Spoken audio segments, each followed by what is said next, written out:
Ba-dum-bum-bum. We're here. We made it, you guys. It is Monday night. Vampire the Masquerade. Welcome to the playground. I'm Pixie Phoenix. Pardon the sore throat. Came back from a little trip to visit my dad, and I'm got a little froggy here. I'm joined tonight by Nox, our storyteller, Zack, who plays Victor, Martha plays Michael. I'm your Alice. Tonight, Skot will not be joining us. He's taking a bit of a break, little me time. So, I need some me time. Yeah, so I've missed you guys streaming. I was gone for a week to visit my dad. He recently got a cancer diagnosis. So, went home to check on him. He's in good spirits. And, yeah, it's just kind of been a whirlwind. But I'm back. I'm trying to get back in the saddle. How have you guys been? What's your week been like? Crazy and lonely. I have nothing to improve the conversation, so we're just going to leave it at that. This is it. Don't bring everybody down. Learning how to program, learning how to putting stuff together for our new game to fuck with you guys.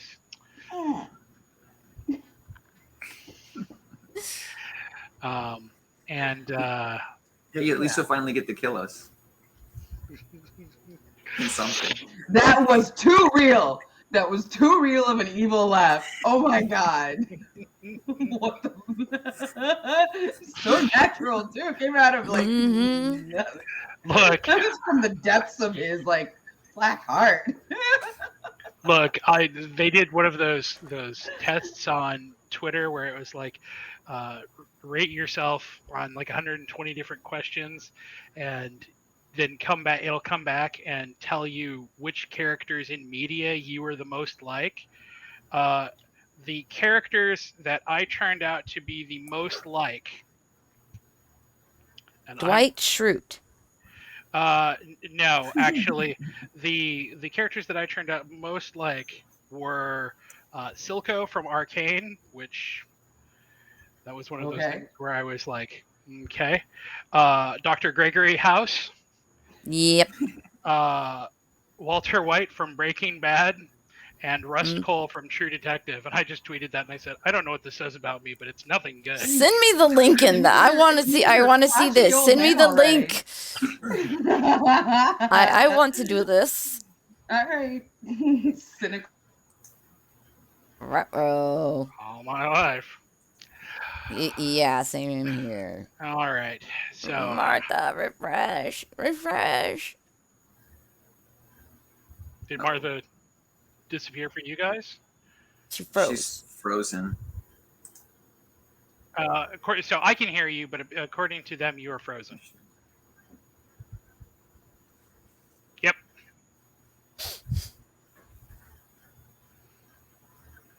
And maybe we should get her in on Mothership.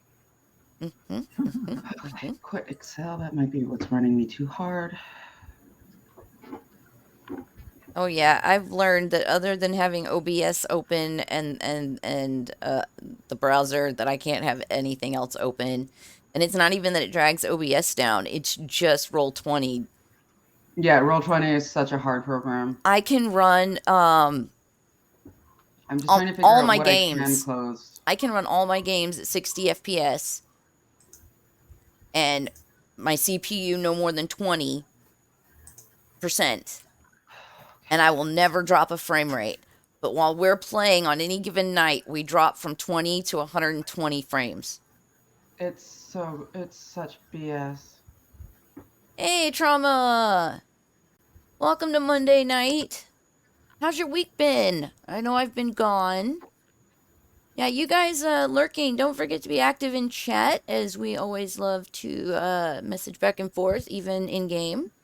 Don't forget we have the Pokemon community game also running in chat, so if you're a Pokemon fan, that's a fun one to get in on. Okay, I think we should be good now. And I don't see any of the programs except my... All right, are we ready to get started? I think we are. I think so. All right. Well then, everybody, welcome to our Vampire the Masquerade 5th Edition Chronicle, Philly by Night. session 54, which is not the actual numbering of it, but it's the one we're going to use since 53 stretched out over multiple days. We had some holiday specials and other things. Yeah, we did. So, a very, You very guys brief, were like a proper series. a very, very brief recap of the events Mhm. of last week. After Elysium happened and the crimes of Victoria and Charles were exposed, the Camarilla was left with the leadership basically fractured, with both Charles and Victoria being dispatched by the Scourge Mariah. Meanwhile, the Anarch community was not without its own losses, with Gigi being murdered by Shaw and He took it in the face. and Shaw being diablerized by Ruby, who is now also MIA. In the same note, a new threat has emerged, as it was on this night that Friends of the Coterie were shown to be working against them, shall we say, as Adelaide, Andrea, and Raoul all attempted to. All went full Manchurian candidate on us. Mm-hmm. So, Mutiny, bitches. in the aftermath of all of this, we will say that this is 2 nights after. And things have been quiet. I won't say too quiet, but uncharacteristically so. And with that, our session tonight begins. So, before we do anything, let's do some housekeeping. Housekeeping. Oh, hold on. Look. There's a freaking gnat in my room. Oh no. Ooh. You smell good. I'm using my other keyboard right now, and I'm not really sure about the buttons aren't necessarily the same as the other one.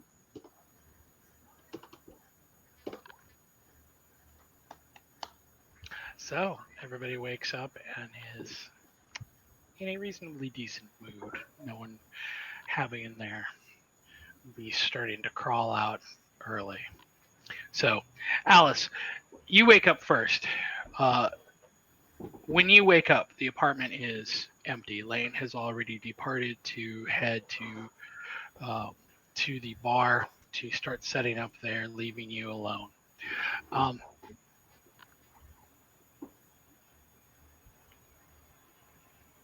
What do you do? Check my phone. Go and message Ruby. You know, I'm sure I have within these few days, but again, I'm checking and trying to find her, you know, what's happened with Yeah, her. you're continuously like. So, something that Lane would have mentioned to you if it wouldn't have come up over the days since, if somebody had seen you attempting to message her, is that if she has diablerized Shaw and thus absorbed all of his abilities, She can't use her phone. as a La Sombra, she can't use technology now. Oh God. Fuck me. I was thinking the same thing. Girl, I'm like, I don't think what she can have use you her phone. done? Because she did. Saved your ass. She saved all our asses. That's what she I did. know, But- I know, but severe expense to her. you know, with any great disaster, it's the hindsight, right? You're like, Yeah. but couldn't we maybe this would have if I had done, you know. Yep. Uh, This was the decision at the time of the. oh, I gotta situate. My back is killing me tonight, guys. Okay. Are we all just broken today? Is this what's going on? Yeah, pretty much. Okay. I'm no more tired than any Monday. So. So I'm exhausted. I couldn't sleep last night, so I'm like burnt out. I think I'd probably try to get in touch with our NOS friends, try to connect with them since Elysium, see who's doing what, and to also inquire about any. No, was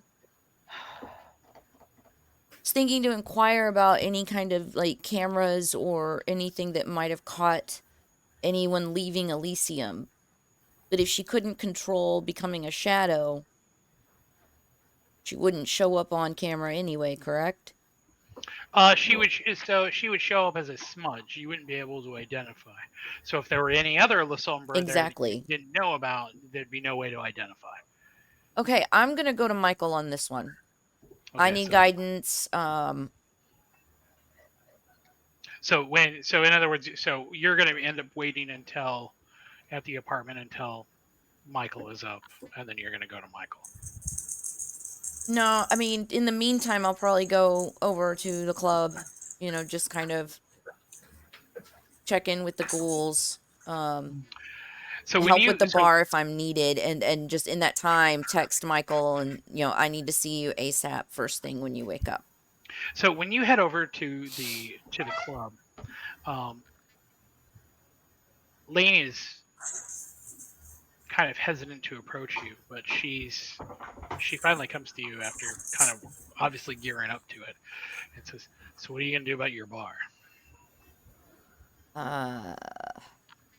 Well, it really kind of depends on my next conversation with Michael. She says Rhea could probably handle it, although they're your customer. They were yours and Ruby's customers. So, you know, I don't know how that's going to affect business for you for that bar. She goes, I don't know what's going to. She could probably do it, but she goes, just between you, me, and the fence post. Like Rhea's capable, but she's not capable of running the main bar for this place yet. I could go over there and leave her here if we need to do that. She's like, but she's like, I understand your concern. Yeah, there's just some things in the search for Ruby that need to be discussed with Michael as soon as he's awake. And from there we'll form a plan of action. Lane's like, okay, well, whatever we can do to help. Thank you, I appreciate it. Vic, you wake up. What's your first thing that you're doing? What do you? I guess checking to see if. Well, I guess I never really had her number anyway, so I guess that wouldn't work. I was going to say see if I got text from the daughter, but the number I have from her is a business number, so I haven't been able to text her anyway. It's just been the calls to the office or to whoever's been picking up the phone. You have not gotten a message back from your daughter, from Madison. However, she did give you an open invitation, and you do have the ability to go there. So that is.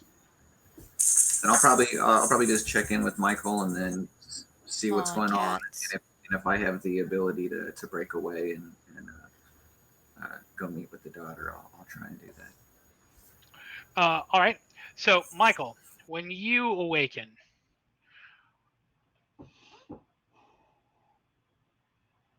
what is your first actions? What is the Baron of West Philadelphia do when he awakens on this evening?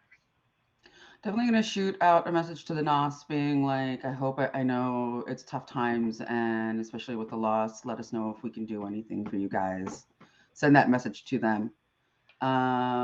Reach out to Threnody, see how she's like kind of like settling in after these couple of days, how it is like getting back, just so I can feel like the temperature of like the city after the whole fiasco. And then I would probably dress and try and go talk to our Shamir. So you see the message you got from Al. What do you do about that? Are you going to go talk to the Tremere first, or are you going to? Please tell me what the message from Al was again, because I was really distracted by. It was just an get with me ASAP. Oh, okay. I'll be like, be right. Or I'll be like, where are you? At my bar. I'll be there as ASAP. Please. So you are heading to the Tremere. Yeah, because it's on the way out, and I just want to talk to them for a second before. When you get to the front door, what do you knock? Do you Of course I bang? knock. Do you kick it open? Okay. No, I knock. When you knock, there's no answer.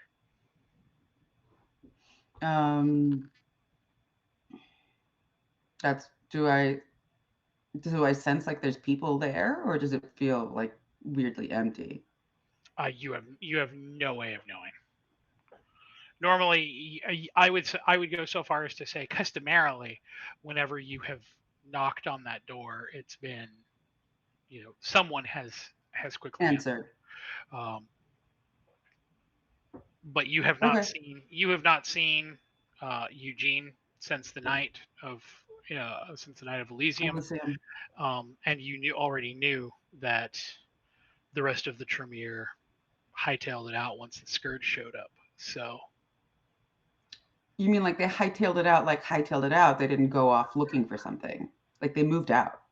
no, they didn't. No, they just no. like feast. Yeah. Yeah. Okay. And then I'm going to go ahead and proceed down to Al. Okay, so you head down to the bar to meet with Al. Vic, would you have headed over to the bar? Sure. Okay, so then we'll say, for the sake of argument, that the three of you are meeting up at the club together. Okay.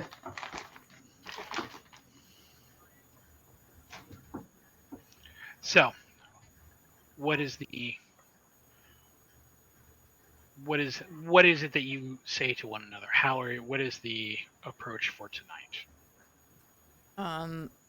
I would just start out with, I myself am in a bit of a conundrum. Obviously, I want to go out looking for Ruby, but my bar has no coverage. So, any suggestions on that first situation? You know what? I feel like it's been I feel like it's been a really long time.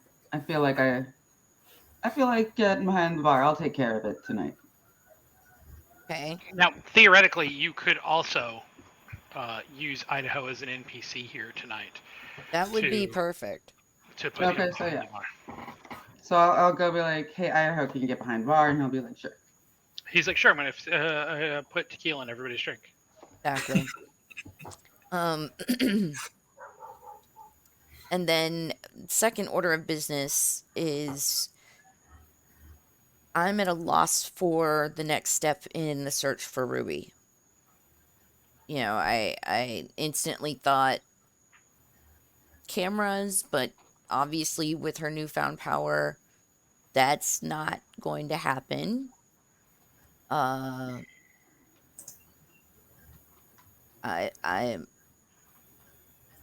How do you track down Alessandra? Exactly. I mean, we couldn't track Shaw, and that's when he had full control over his power. Well, still know Ruby. Where is she likely to go in moments like this? Like, I would think the where's her apartment. hiding spots? She's. You guys have been very close and intimate for a while. Is there any like Ruby-centered leads we can check out? I mean, I could maybe check through her things, see if there's any clues. But since she's been with us, she's pretty dependent on us. Don't forget you have your premonition. Hmm, Me? Yeah, you. true.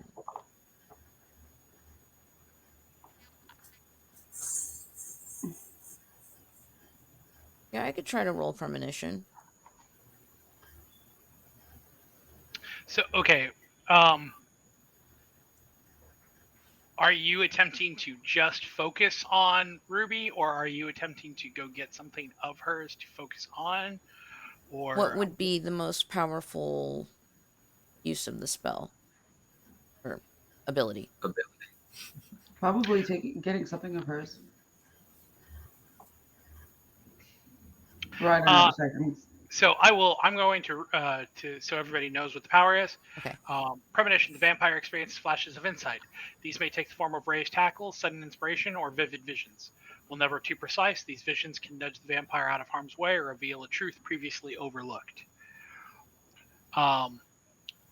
Whenever the storyteller deems it appropriate, this power gives the character a sudden hint that aids them in some way, letting them find a clue they've missed or saving them from danger. Whether it gives the character a sudden vision of themselves walking into a trap and inviting red glow over the second right turn during a chase, or the brief flash of skeleton beneath the floorboards in the prince's office, the power always gives the storyteller license to subtly speed up play or move the story onto a desired track. Suggested limit is 1 premonition per scene. The user can also provoke a premonition by focusing on a subject, making a rouse check, and then your resolve plus your aspects. Okay. Yeah, I'd say I'd probably head back over to the apartment and try to find something that's just really close to her. Like maybe a piece of jewelry that was super important, or a favorite scarf, just something that was really dear to her. You find some of her clothes. But that was horrible. Some of her clothes That was very stinky. from the first time that you guys met when you were back in the club. There are some of the funny glasses that she used to wear around the house when she was just in her pajamas. There's any number of different trinkets and mementos there that each have some sort of significance to her personality, to your relationship, to who she was as a person. So finding something to grab on and focus on is not difficult. So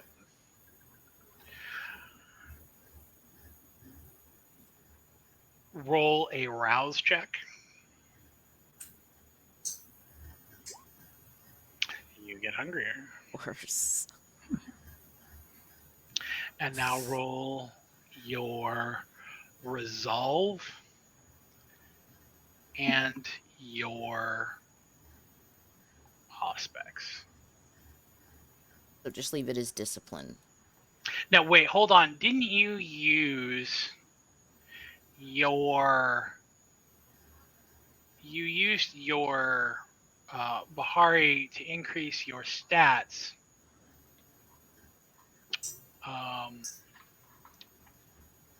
One second.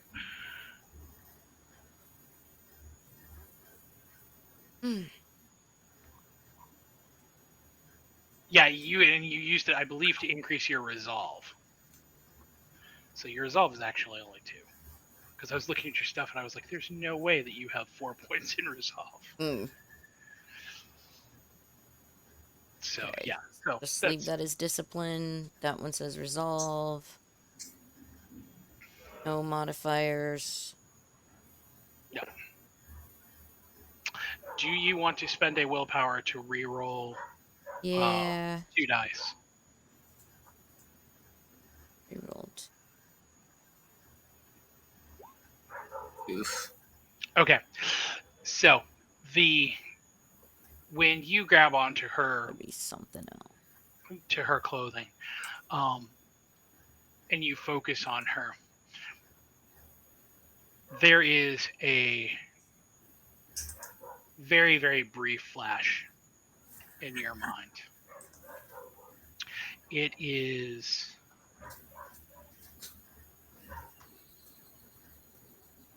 like sitting on top of a building and watching her fall away from you. And as she falls, she hits the surface of what at first you think might be water, but it's doesn't have that same sort of clarity. You can't see through it. It's more like oil or grease or something else.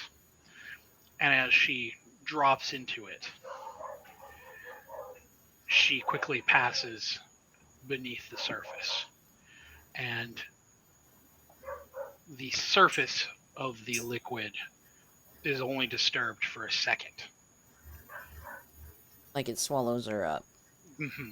But after that, it is almost as if it would never, like she never dropped into it at all. Do I recognize the building at all, or is this just something that is being conjured up? It's just something that's being conjured up in your head. That's only a very brief flash.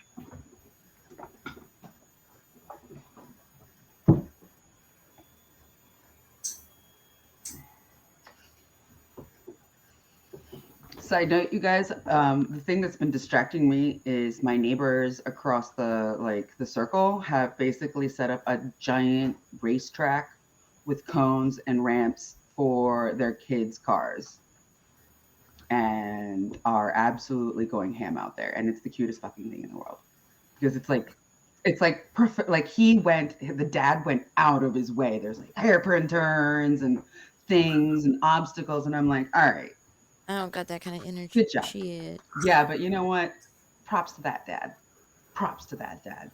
That's all I gotta say. Okay, let's... So, who would I'm trying to think who I could go to get consultation about my visions.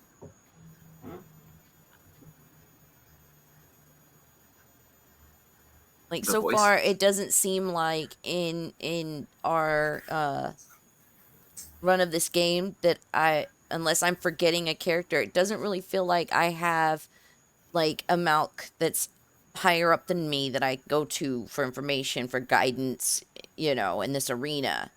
So so there, in terms of Malkavians that there are out there in the city that you know of course there is Bianca, the Malkavian Primogen, who the last time you two ran into one another was on bad Ugly. terms. it was her club, right? He was ugly as everything. Yeah, things did not go well.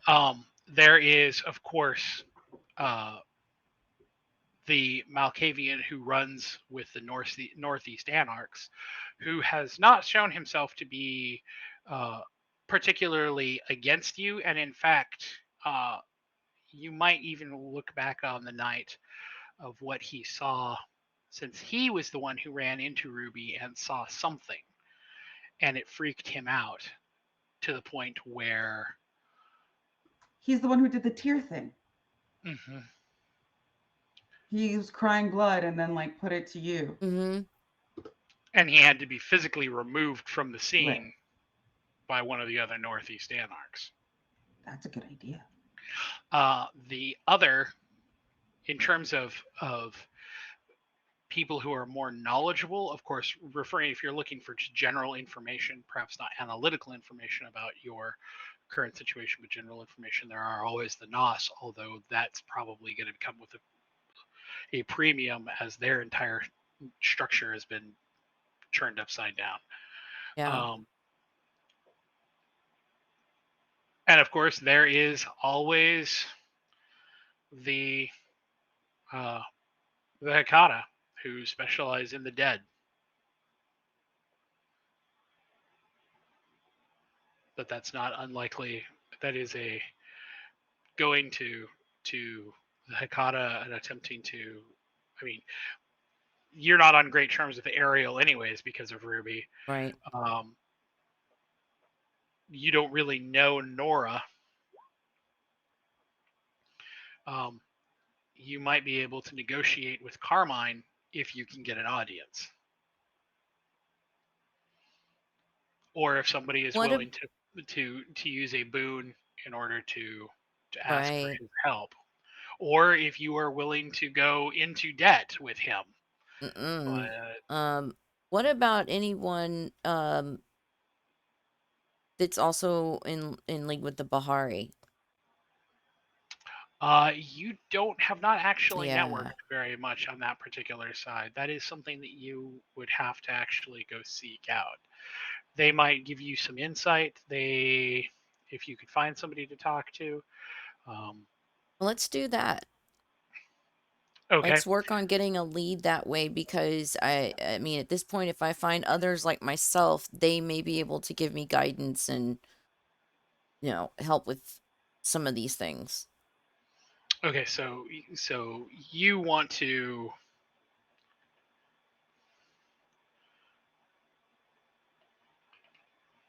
The other option, like you said, is going to check out that Northeast Anarch guy. So we'll come back. We'll come back to that in a second, as there might be other people who have adjoining. Vic, how are you going to approach all of this? What are you going to go do? Well, I mean, if I'm not needed anywhere else, it doesn't sound like I necessarily am. I think I was going to go try and head over and visit the daughter and make first contact. Can you tell you've been watching Star Trek? Star Trek. So, Vic, where you want to head to her club and attempt to see what's going on with her and to have conversations about that. Do you? So here's a couple questions. One, would you tell Michael and Al that you were going? Yeah, I mean we're all there. I thought we were all standing there by the bar. So, well, this is Al went back to the apartment to have her premonition. Oh, okay. Well, sorry. I meant to say that before she left, but yeah. And just for I would have come right back after doing my thing. So okay.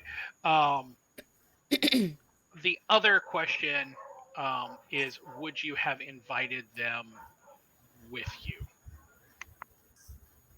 I didn't invite Al if she wanted to go. Michael said she was going to stay and take care of the bartender. No. We got Idaho on that. Oh, that's right. I'm sorry. Brain fart. Yeah, no, if they want to, I'm not opposed to it. Okay, so Michael, so they are going to, it sounds like Alice and Vic want to head to meet with Madison and to check out her club. Are you going to go with them, or do you have something else that you are going to look into?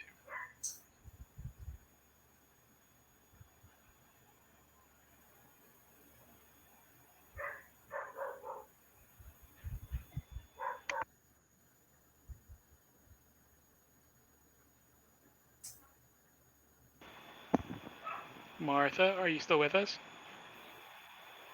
Yes. Could not control the mute button for my headphones. Oh. Been there, done that.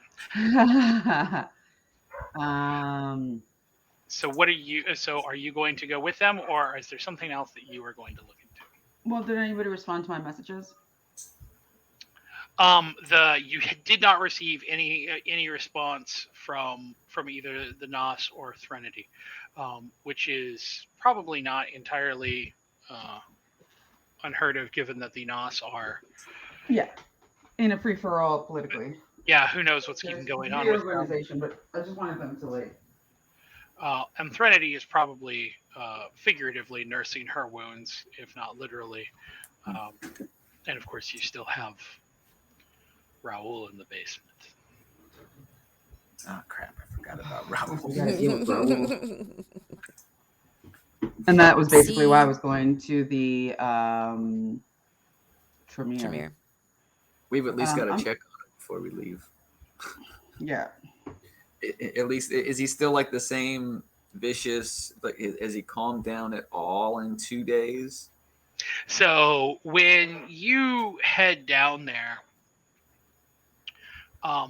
he has managed to completely cover his cell in his own fluids. We'll leave it there. This is particularly noteworthy because in order to do this, particularly to use some of his bodily functions, it would mean that he would have had to actually go to the effort to force his body to be alive in order to produce any of these enzymes and whatnot in order to make this mess. Needless to say, the cell smells like when you get like open the door to start heading down into the cell, like you can smell the filth well before you actually get there. Nobody's gonna be happy to clean that. Blood.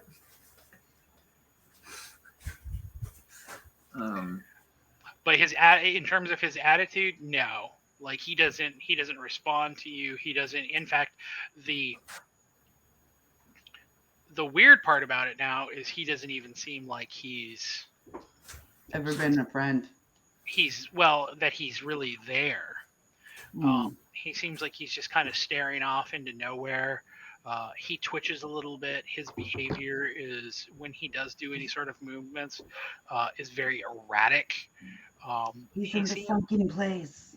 He seems like he's responding to things that you're not actually privy to. Mm-hmm. Yeah, I don't think there's anything I can do to help him right now. I'll go up and report to Michael and let him know. Well, I think I would have come with you to go check on him. Yeah, I don't know what. Because what we again, can like do. I am the Baron, and I did claim responsibility for him, so I better have eyes on him. Okay. Thinking.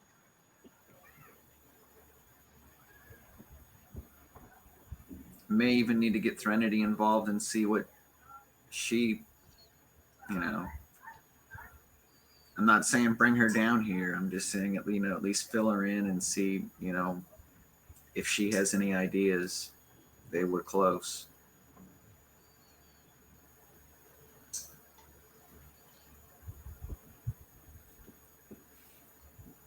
So.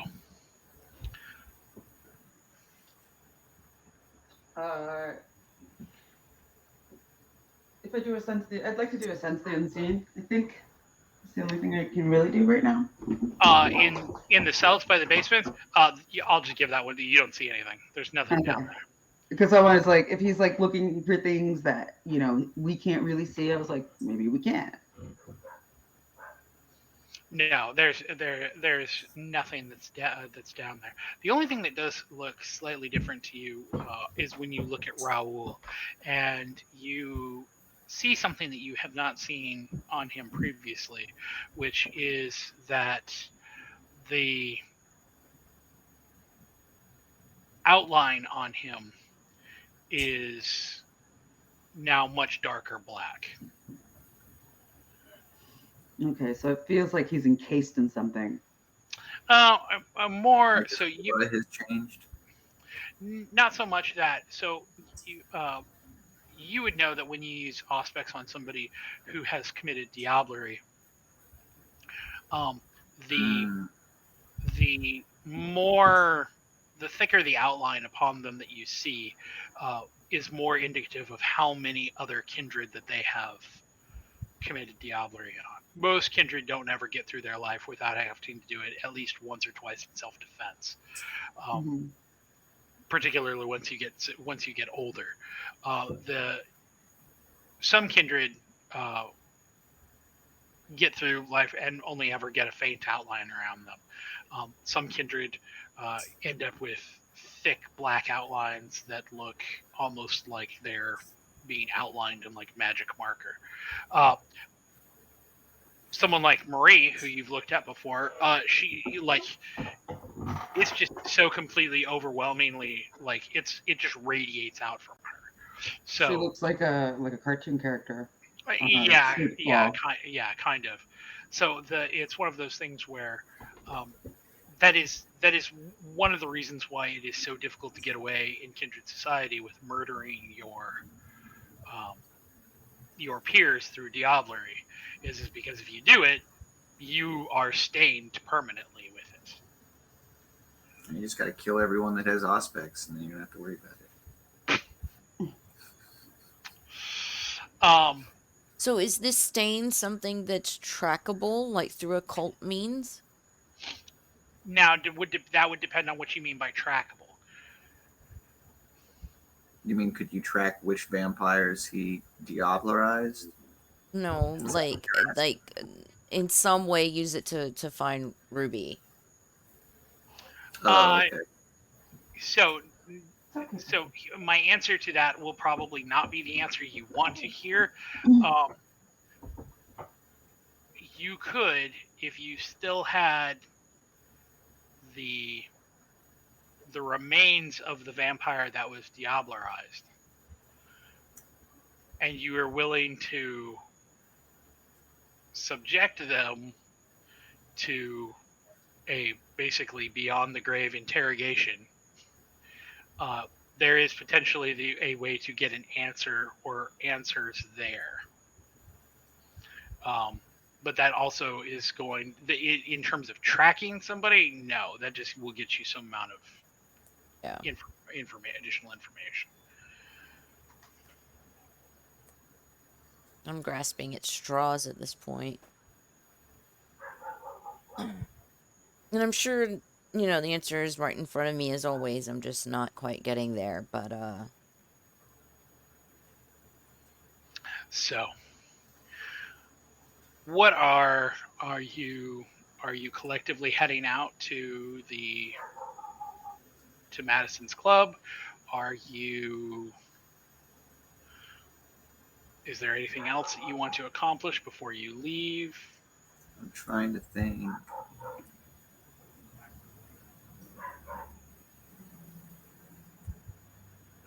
I mean, I'm along for the ride, and if we get any Ruby clues along the way, then so be it. I Yeah. think we're Let's ready to head. go. Let's go. So we know that he's like diablerized, and I think that's just like a good thing. And I think we should go check out your daughter since it is like a whole thing with the Hecate. Okay, so when you head to the location on the card, you find yourself at a harbor. It's kind of like a makeshift marina. It's like up in this area.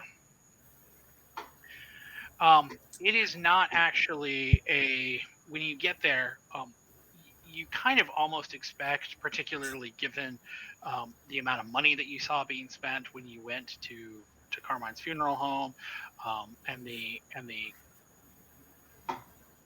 kind of, shall we say, um, money nature of their businesses. You expect more when you get there, but this just looks like a marina and a boathouse. The only thing that gives any sort of indication of something that is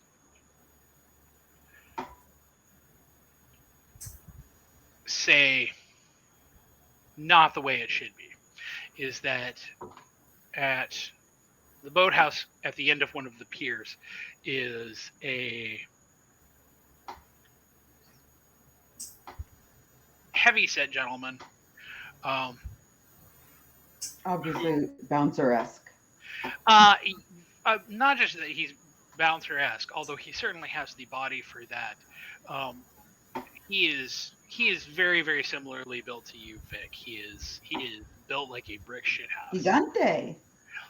He is a big boy. But he is in a tailored suit. He is in a perfectly tailored suit with matching shoes, the whole 9 yards, and he is basically sitting out there next to this boathouse, leaning against it on a stool.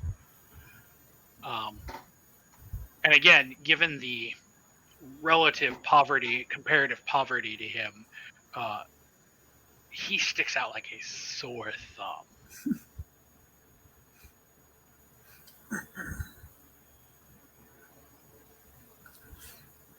All right. I think that's our guy. Let's go. I'll go start walking that way anyway. Yeah, I'm gonna look, Vic. You're taking lead on this because this is yours, so we're here to back you up. So I'm just here to be yeeted on things. Out into the river, yeet.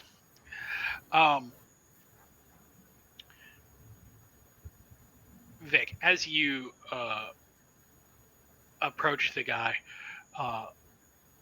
without even saying anything to you, he just puts his hand out towards you as if to ask for something. Hand him the business card. He takes the card from you. He looks at it. He hands it back to you, and in a ridiculously smooth motion, as he's handing it to you with one hand, he puts a bracelet around your wrist with one hand, with the other. The bracelets are a dark neon green that have some sort of barcode on them.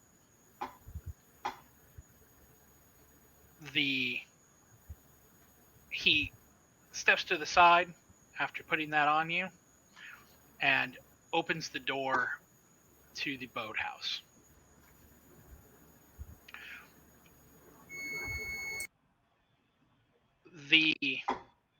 When he opens the door to the boathouse, there are a set of stairs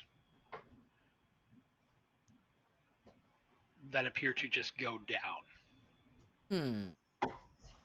Familiar. Getting smacks of containers in a warehouse. So, do you guys head down into the... And it is, by the way, not very well lit. It is... I refer to Vic. I look at him. Well, I'm like, what are we doing? and just for clarification, I would have been armed to the teeth as always when I leave our domain. So yeah, we're never leaving domicile, not vulnerable domain, ever again. Yeah, I'd go down. So when you take the stairways, at first it's kind of like for about 3 turns down, it is a spiral staircase that goes down. Okay. And then it goes and straightens out at about a 45-degree angle, taking you back underneath of the... Water or parking lot? Under the pier. Okay. So just by kind of feeling your way out, you know that you are actually headed now down basically into the embankment of the river. After about, say, 2-3 minutes of walking down these stairs, you finally get to a door at the bottom. The door opens very easily, and you are in a lounge that is first is the color. Everything is underlit with like a real light, um, like neon or seafoam color that is underneath of everything, which gives everything kind of an aquatic feel to it. The lights that are above tables that are hanging down are all very industrial. They are very dim. They do not give off a whole lot of light. Um, it is tile underneath of your feet the whole way. What it looks like, frankly, is it looks like checkerboard tile, except that somebody went with black and blacker for the checkerboard. And instead of having like a section where like there's a section where there's some tables, or there's a section where there's, a booth, instead the entire place is divided up into separate little raised areas. There's maybe a dozen of them going across everything. Some of the little raised areas have a couple tables at them, where people are sitting in group, having cocktails together. There are a couple tables that are set up as booths that are basically completely enclosed. You can't get into them without going through somebody who looks very similar to the to the guy who's upstairs. And then there's that whole section. And then there is a bar that is a giant kind of oval shape, where multiple bartenders are serving drinks. People are on stools. Behind them is a raised platform that goes up, basically a flight. And from where you are looking up at that, there are tables. It looks like poker tables, maybe blackjack tables, maybe there's gambling going on. Money! All of this is highlighted by a massive off to your side, a massive glass wall. It is sectioned off and riveted. It looks very industrial. That is exposed to the river. And you can see, even from here, the surface of the river is still probably 10 or 20 feet, maybe even 30 feet above you. So you're very, very much submerged here.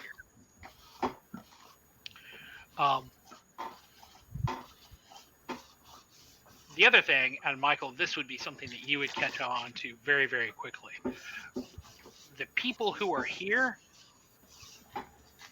are... Kindred? No, I was going to say celebrities, local politicians. There's Creme de la creme. There's national politicians. You see at least one senator there. There is some judges that are here, directors, producers. There is a lot of money basically just kind of lounging around here. Yeah. Not only money, but power. Mm-hmm. Got it. It is literally the who's who of any guest list. It is probably not the most elite you would think. You certainly don't see any billionaires in attendance. But in terms of people who you would know whose name they were, particularly for somebody who is as involved with local politics as you are, Michael, you would certainly be able to walk around and know some of these people. Cool. So, what do you do? I guess I'm looking for a bar. So there's only the one bar. So there's only one. So there's only one way forward. So Vic, you're going to head to the bar. Al, what are you doing?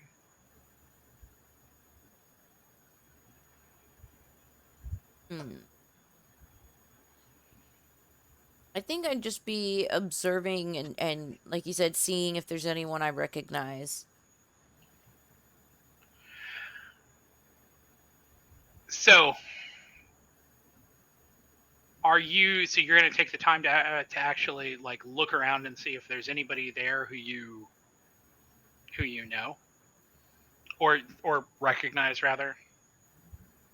Yeah, I mean, I'm not sure how long Vic's gonna take, so I might as well kind of take in the scene and. Okay. Um,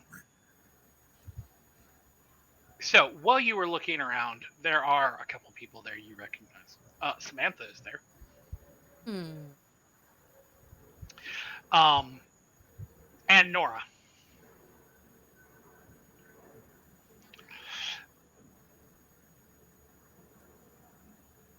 But in terms of other kindred that you know, not really that you see or that you recognize. Not immediately, anyways. Then I'd probably go tail after Vic. Just Okay, stay close, just to make sure bullshit goes down. Michael, what are you doing?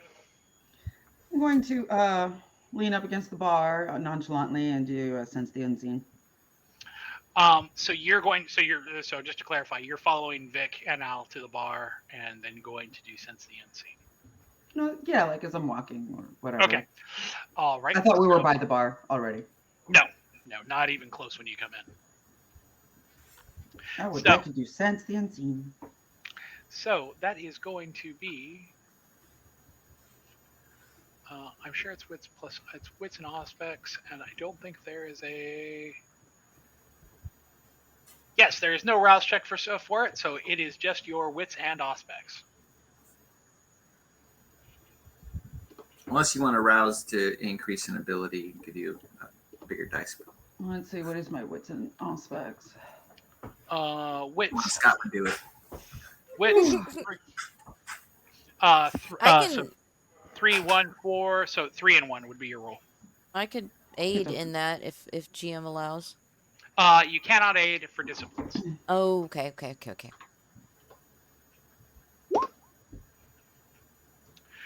Do you want to spend a willpower to re-roll? Yes. Okay. Just gonna re-roll the whole thing. Can I do the whole thing? You can re-roll 2. Oh, okay. 2 points. Hello, baby girl. No, I'm not taking you down to. I'm not walking downstairs with you to watch you eat. Yes.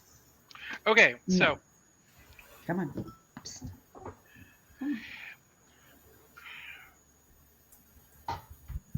When you do sense the unseen, Michael, you notice at one of the tables behind the bar, the one at the gambling tables, you notice that there is a kindred there who you can't tell who it is. They are hunched over. Their back is turned to you. They're wearing some sort of like hood.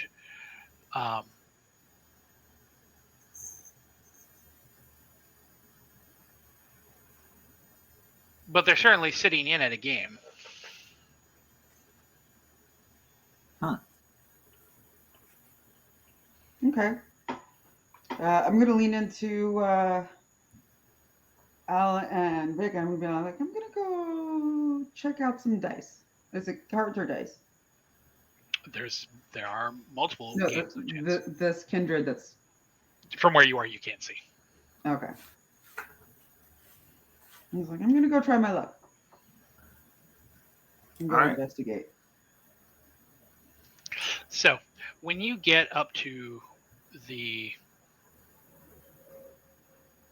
bar, the guy who's standing behind the bar is fairly well muscled, athletic muscles, not like weightlifter or fighter muscles. It looks like maybe he's in his off time he does running or climbing of some sort. He is wearing a white shirt. Sleeves are short, showing off his both his muscles and his tattoos. He has on a bow tie. It is the same color as the lights. He also has on a well, his clothes are definitely well fitting for him.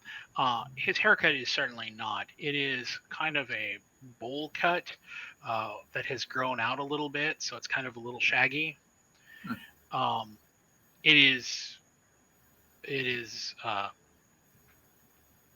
It looks a little goofy.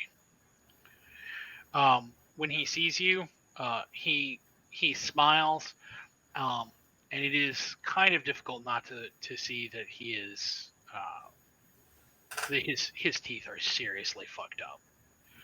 Whether that is genetic or because somebody decided to punch him in the mouth until his face was fucked up, is not something that's easily discernible.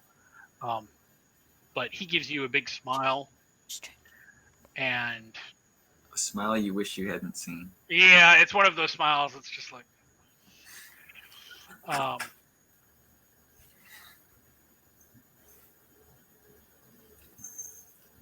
and he's like, "What can I do for you?" I was hoping to meet with Madison tonight. He goes, "Ooh, full table." He goes, I'm sure you can get in. Do you already have an account with the club? Do you he gestures to Al and he goes, is the lady holding on to your funds for you? He kind of like looks at you, Al, and kind of like looking around you like he's looking for Cash. a briefcase, Yeah. luggage, something like that. Something appropriate for the gambling situation going on. Right. I was looking for more of a social visit. Madison told me to swing by sometime. I'm her father. He's like, Okay, Vic, you do realize that you Don't. look the same age. Oh. he's like, he's like, I'm going to, he goes, wow, this is really awkward. I'm going to, and he's like sitting there thinking, and he's like, I'm going to call somebody and tell them something. Yeah. Just let her know Victor Black is here. He's like, Open mouth, insert fist. Oh boy. Oh, don't leave me. Okay.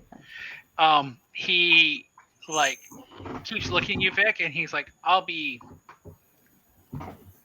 He's back. like side walking. He's like side sliding as he's like thinking. Just kind of like taking steps. He like just he's slowly walking. like sideways. Just like I think yeah, I'll be right back. So he is heading down the bar. There are phones very similar to the kind that you have in the green room that dial specifically out. They're like they don't dial, like you can't enter anything into them. You pick them up and there's somebody on the other end. Right. It's like a direct line. Yeah. He picks up and starts talking, and he's there for a minute. So so right now, Vic, you and Al are at the bar. You've got a moment to yourselves. What do you do? What's the plan, big man? Yeah, man. Huh? What's Just he hoping gonna to do? meet with her, talk with her a little bit. Also trying to see what some of the expectations are. What do you want of us? Because this kind of sounds like a personal moment, man. I mean, I want to be close enough if shit goes south, but this ain't my You guys are the ones business. that wanted to come with. I wasn't, Again, in a This was support supposed to be role, my friend. Okay, well, You just reach out and pat Vic nicely on the head, like you'd like go on your tippy toes, and you just like pat. You mean shoulder? Yeah. I don't know. You mentioned the Hikata earlier. wanting to try and get some information out of them. Nora's here. Now might be a good chance to get acquainted.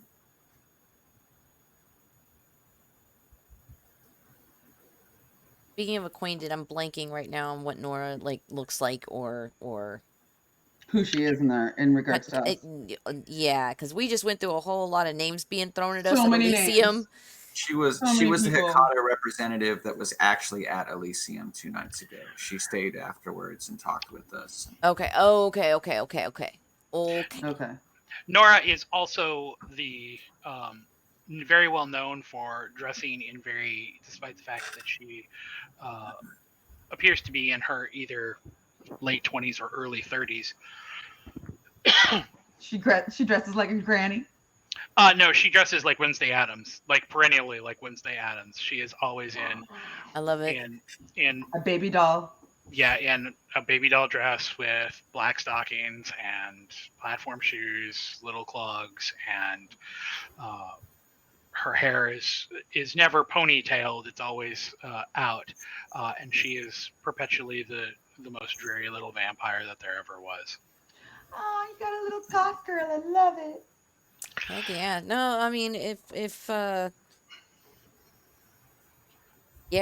Vic is going to go have his family moment, then yeah, I'll try to approach Nora. Okay, so Al, you're going to go find Nora.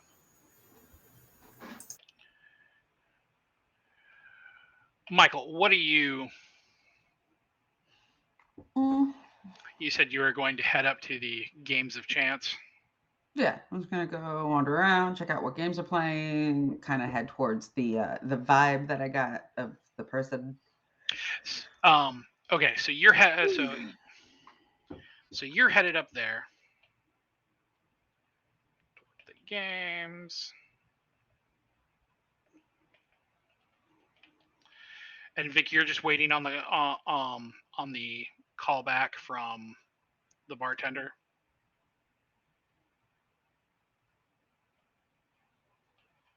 Vic? I think he just stepped away to let Amber know dinner was ready, something to that effect. But I'm sure he can hear us. He just hasn't made it back to the keyboard. Okay.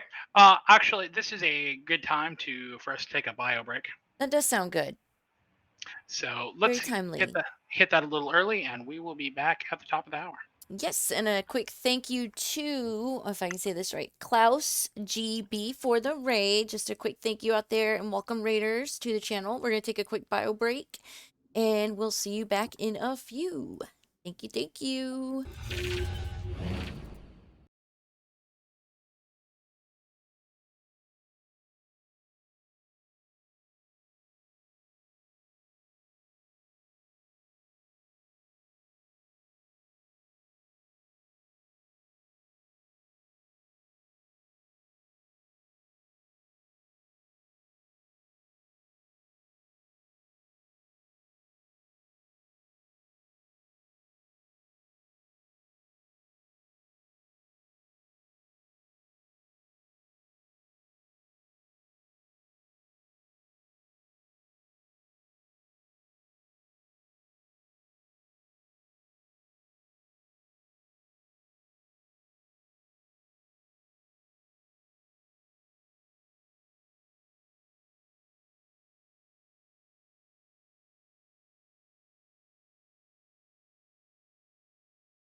And we have my mic. Okay. Welcome back, everybody. We're back from our break. It's Monday night, and I want to thank everybody for joining us here on the playground. I'm Pixie Phoenix. I'm a full-time variety streamer here on Twitch. And you're joining us for Monday Night Vampire the Masquerade. I'm joined tonight by Nox, our storyteller, Zack, who plays Vic, Martha is Michael, I'm your Alice, and we are caught up in some nightclub drama. I don't know there's drama yet. Oh, there always is. Welcome back us? to our Vampire the Masquerade 5th Edition Chronicle, Philly by Night. When we left off before our bio break, the three members of our coterie tonight had headed to the Dissolved Girl. And It's a hell of a name. when they got there, the three of them, after taking in the scenes, have kind of ended up splitting up and doing their own things to cover some ground. Vic is at the bar, having spoken candidly with the bartender, waiting for information about where Madison is. Michael has decided to head up to the Games of Chance to check out the scene up there, while Al has decided to head to attempt to find the Hakata Nora, who she had observed in the club. So we're going to work this backwards. Al, you actually, when you leave, you head back the way you came to the front door. Head back towards the front door to where Nora is hanging out at the coaching.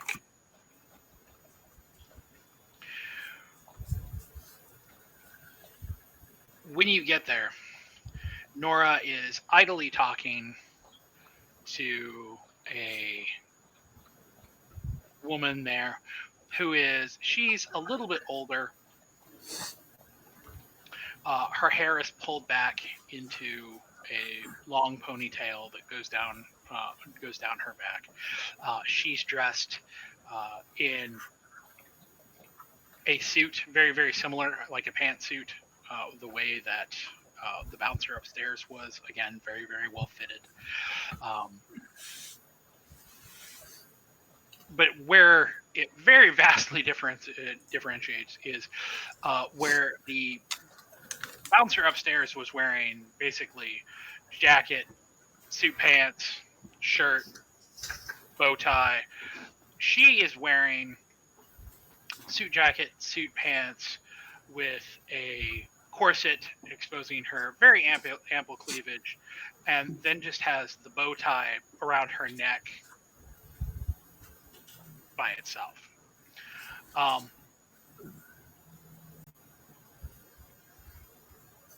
All of these things would be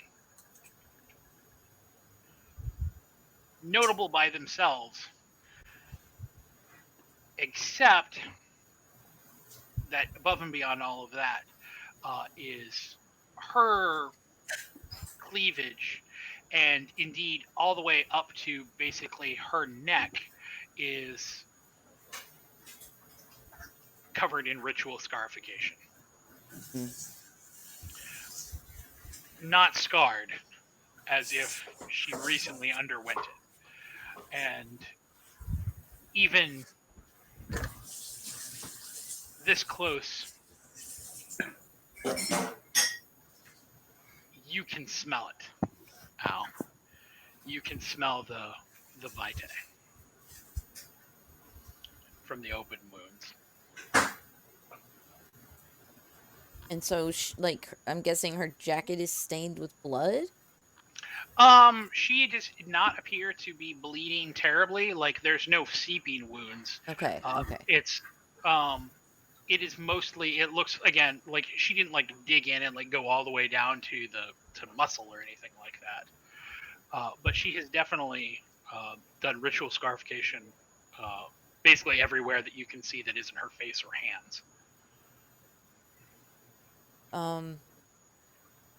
At this point, I think I would just kind of try to stand in her range of vision, but not to interrupt her ongoing conversation. Just hope that my presence is noticed. The woman at Kochak kind of gives you a beckoning, like she thinks you're just here to check a coat. But when you come up, Nora sees you, and she's like, "Oh, hi." Why so sad? Oh, everything. I like her. She's like a vampire version of Eeyore.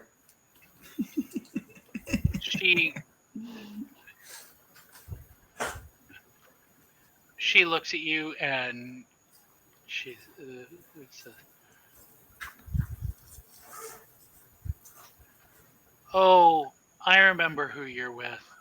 Carmine wanted me to tell you if I ever saw you again, if you weren't dead, that he's sorry he couldn't show up the other night."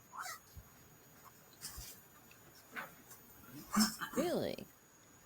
Did he say where he was? He was at home, taking care of things. What could have been more important than a meeting at Elysium? She gives kind of a really long shrug, like it takes her a really long time to actually complete the full motion, and then she kind of drops it. She goes, "But I guess it's good you're alive." I mean, well, yeah, that's really, really fortunate for me. Come in. Cute. She gives you kind of a sleepy smile and is like, "It's just a thing." Well, you remember my well, wait. She met Ruby? I believe I thought you two, maybe they haven't been introduced, but they certainly probably been in the same room with one another at some point. Okay. So you happen to remember my girl Ruby? I mean, I'm not sure if I ever introduced you guys, but I think we were all together at one point. Nora nods and she goes, "Ariel talked about her once." Well, I haven't seen her since Elysium, and we're all looking for her. Any chance you've seen or heard anything through the grapevine? I don't know. Nora gives kind of another exaggerated shrug and is like, "This is the first night that I've gone out in a couple of days. We've been busy." Oh yeah, with what? Oh, good lord. What's The occupying your time? She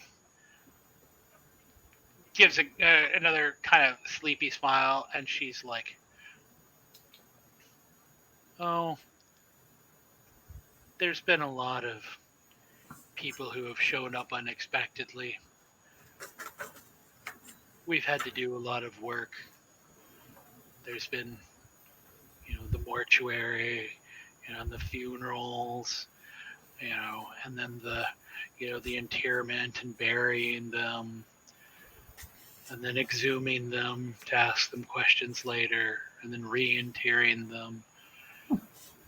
And it sounds like you could cut out a step of that. She goes, "Not with the families there. They get upset."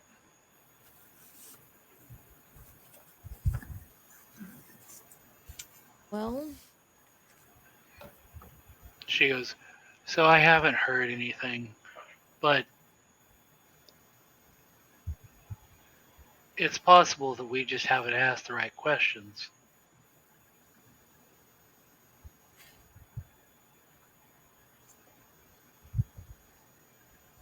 You haven't seen her body come through, have you?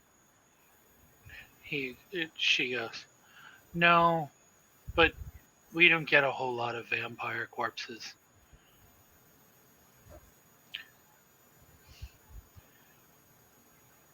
The entire time that you guys are having this conversation, the coat check girl is just watching and listening. Do I get a read on her? She vamp?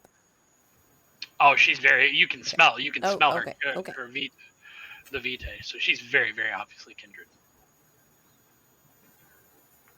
Do I recognize her at all? No. But I notice that she's paying attention to me. She is very, very actively paying attention to the conversation between you and Nora. I excuse myself from Nora for a moment and introduce myself to Coat Check Girl.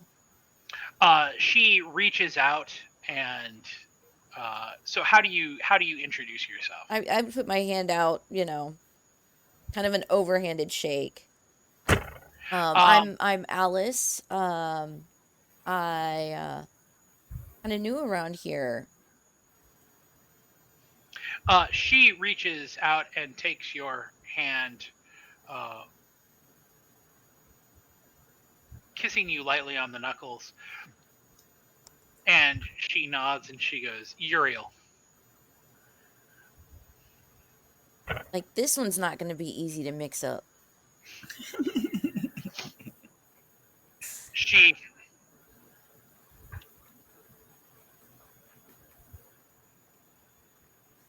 gives you a smile and says, it sounds like you are looking for something or someone. She says, how did you lose them? I jokingly ask, do you listen in on all your clients' conversations? She gives you kind of a half smile and she goes, I work in a nightclub. Listening into people's conversations is, dare I say it, 75% of my job. Believe me, I was being facetious, as I too work in a bar. But you're right. You are correct. I have lost someone. Her name's Ruby. I go ahead and pull my phone out and flash her a picture. Uriel, so quick question. Do you show pictures of her since she's been changed, or do you show pictures from before she was changed?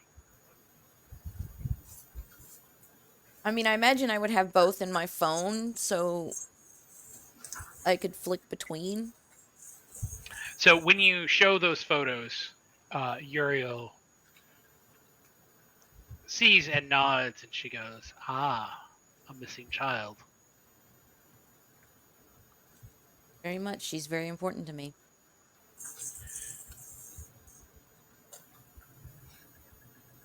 She reaches out and gives your hand a squeeze, and she goes,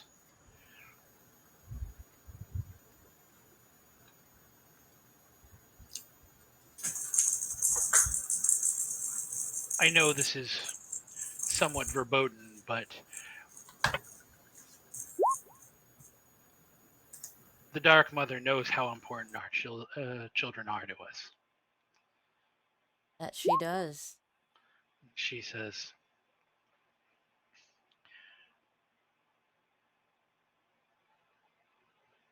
if you're meant to find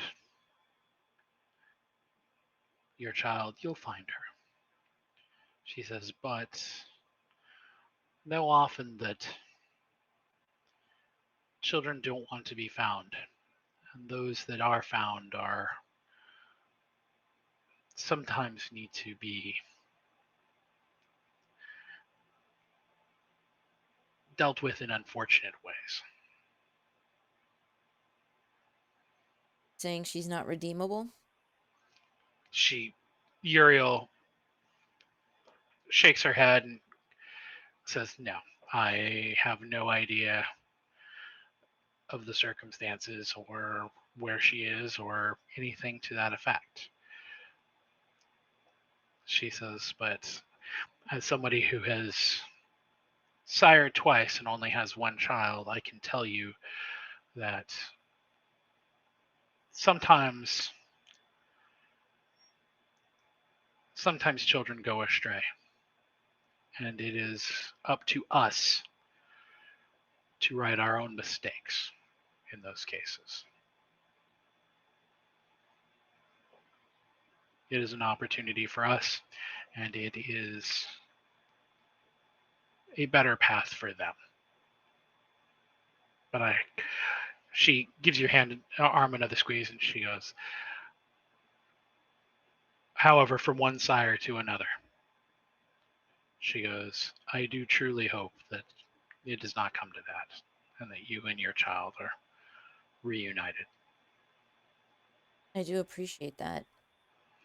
May I... Nora goes, me too.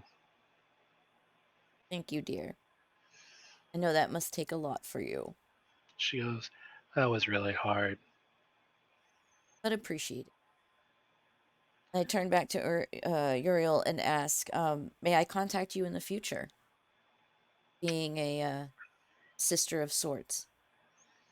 When you say that, her eyes get a little wide. She goes, of course, and gives you her contact information. Awesome. So, Michael needs a face mask right now. Maybe a gas mask. My dog is killing me. I don't know what he ate, but oh my god.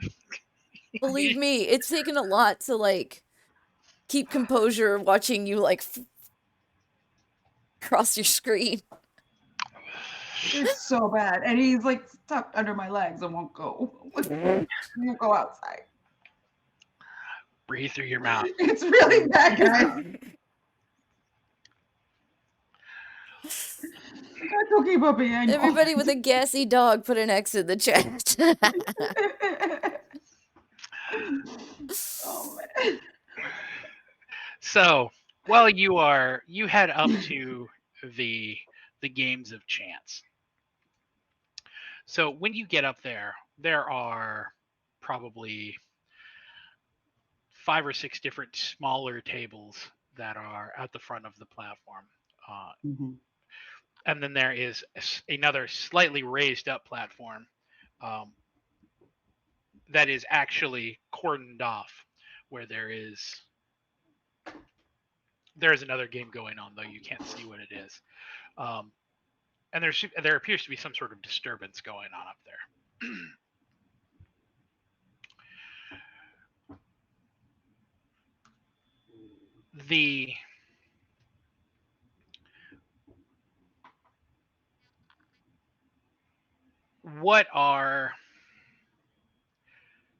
So you're up there looking at all of these. What are you doing, Michael? Are you trying to sit in at a game? Are you trying to observe the players? Are you trying to, what is your goal having investigated these? Okay, so I think my ADHD is really bad today because I'm pretty sure that when I did Sense the Unseen, there was like some hooded guy who was really like... There is indeed at one of the tables, there is a Nos sitting at the end. Okay. That you couldn't see before. Okay. What is he playing? What table is it? She is playing blackjack. Oh, yeah, I'll sit there. Are you trying, when you sit at the table, what are you trying to sit close to them? Are you trying to... Yeah, like if there's an open seat on either side of them, I'll take that one. They're sitting at the very, very end of the table. There's somebody... So like a second seat in or something to them? Yeah, and I was going to say, there's somebody who's sitting next to them, but there's a free seat next to them. Yeah, I'll take that one. So when you You sit down and you look around the table.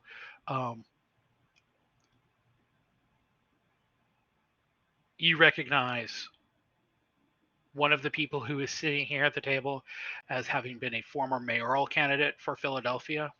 Mm-hmm. There's another person who's sitting here at the table who has been a former gubernatorial candidate for New York.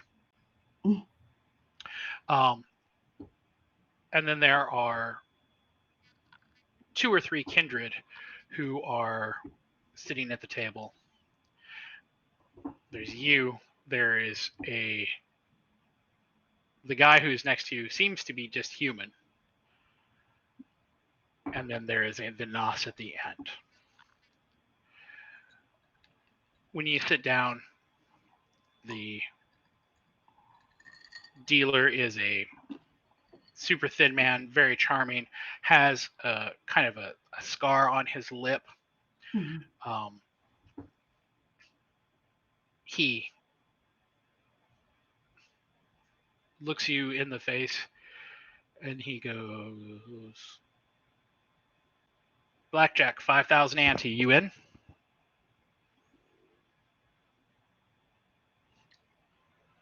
I would assume I have this. You would have this, but you would also know that it would take you only maybe a handful of hands before you would have to start making some phone calls to start freeing up liquid assets. Damn. Wow, I am a shit vampire, 100 years old, and I'm not even wealthy. Okay. It's not so much that you're not wealthy, it's that when you're talking $5,000 hands. Yeah, no, stocks and bear bonds are Yeah. not the same That thing. and we've got a lot of cold hard cash. investments, a lot of properties and things. Our money, we are wealthy, but our money is tied up in. We need to open a back room in our club and start doing some gambling out the back. Yeah. I say high stakes poker game.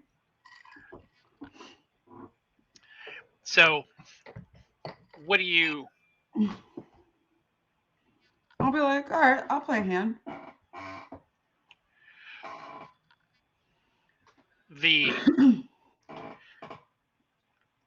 When you throw in, the others around the table kind of nod appreciatively, except for the Nos, who looks at you and is just like stone-faced. Or rather, would be stone-faced if you could actually see any of their face, as they are very heavily cloaked. Well, they're cloaked, but on top of having the cloak, they are wearing a baklava over their head. They also have a balaclava. The other one's a dessert. I said what I said. It's like that. It's like that commercial. Have you guys seen that commercial? I'm going to send it to the group. Also, over top of that, he's wearing wraparound shades and what looks like a respirator on top. Like some cyberpunk bullshit. Yeah, over their mouth. Got it. So, we're going to make this a roll. Awesome. Roll your... We're going to make this two separate rolls. Roll your composure, and I will give you a choice. You can roll your etiquette, your awareness, or your finance. They're all the same roll in terms of mechanics, but there are different. They are effectively different in how they're executed here. Mm-hmm.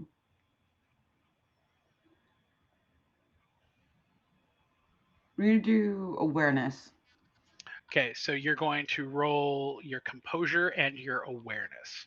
Mm-hmm. We're gonna do a flashback to where Michael knows how to count cards.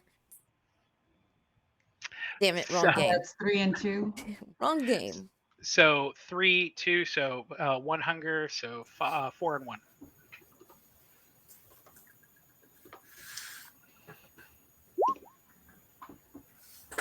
Okay, so cards go out.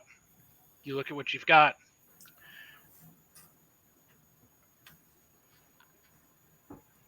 Do you tell the dealer to hit you? Do you tell the do you fold, or do you? What are my Stay. cards? Yeah, what are the cards? I'm not telling you. Depends on the cards. What? Well, I'm not gonna act on. So here That's I like will get. playing blindfolded. So here, Yeah, especially for blackjack. Like if I have 2 aces, I can split the run. If I have like what do I got? So look, I'll tell you this: the number of successes you have is cumulative here.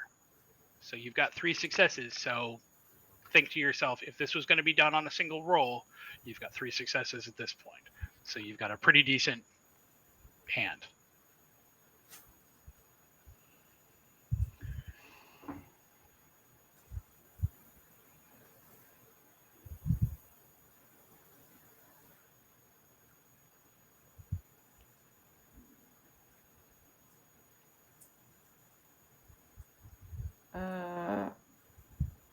I'm gonna fuck because like it's so hard. I need I'm running the numbers in my head and I have no numbers to work off of.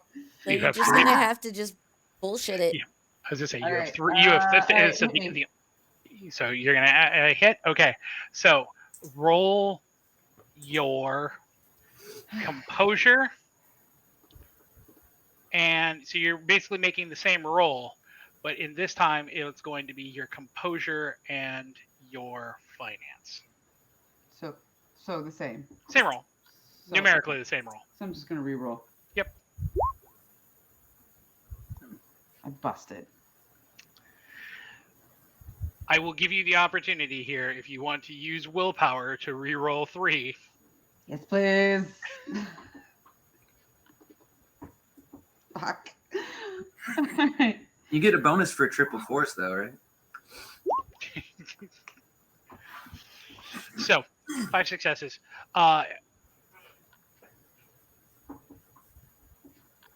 You don't bust. You end up basically not going out. You don't win.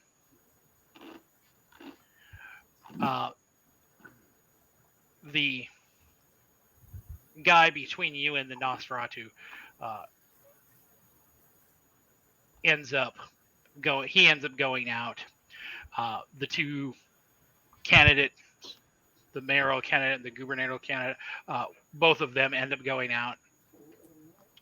And this is the point when you notice that the guy who's between you and the Nos, he's like, wait. He goes, I have collateral.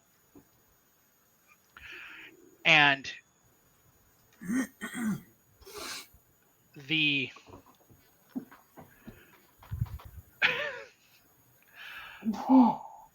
the dealer reaches under the table and pulls out a goblet and slides it across the table. And without even thinking about it, dude rolls up his sleeve, which already has a giant gash on it. Oh Lord. And opens himself up at the table and pours a reasonable amount in. His eyes start to droop a little bit. He's a little bit looking like he's gone a little pale. And one of the other kindred at the table reaches out, snatches his wrist and licks it so it closes. But the guy who's sitting next to you, Michael, is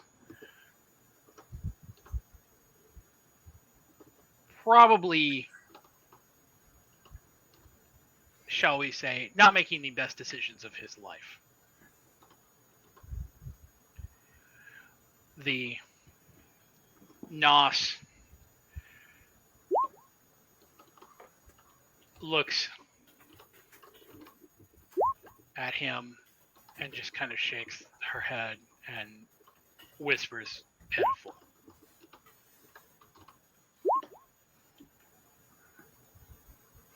How do you respond? Nothing. I don't do anything.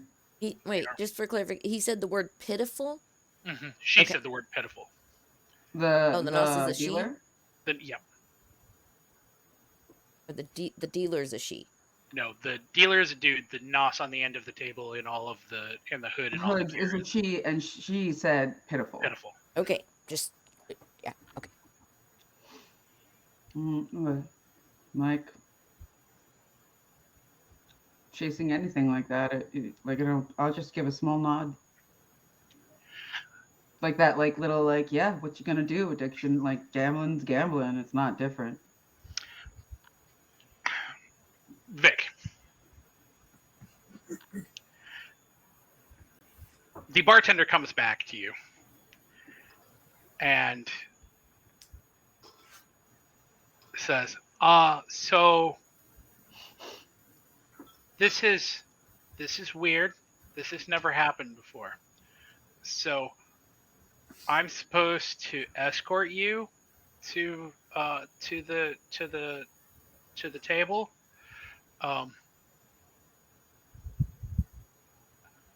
He goes, I'm not. He goes, I know that they're almost done. This is really weird. He's like, so if you'll just come with me, sir. And he walks out from behind the bar, like he's actively like wringing his hands and like looking around nervously, like he's really uncomfortable. Like, this is so weird. Why this never happens? Why am I doing this? This is totally beyond protocol.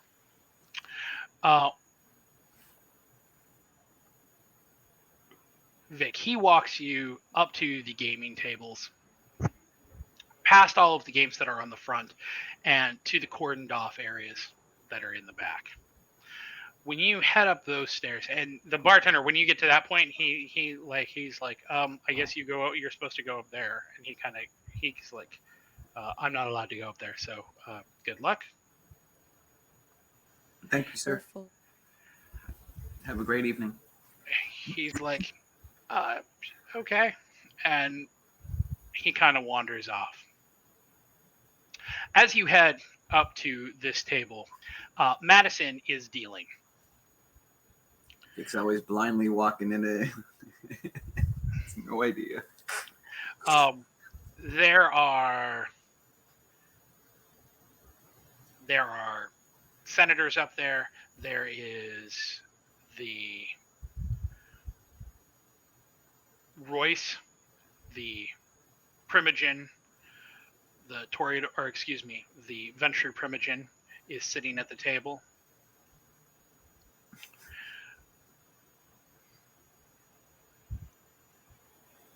As well as what Romano and Harvey refer to as the Face, who is the beautiful Hekata, who had tried to come to the club to get your attention. She is basically acting as a waitress.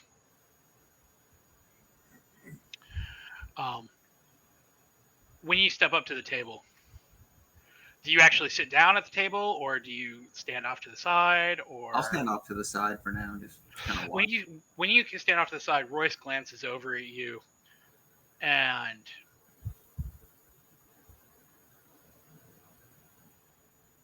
mutters under his breath and says, Jesus fucking Christ, they will let anybody in this place now. And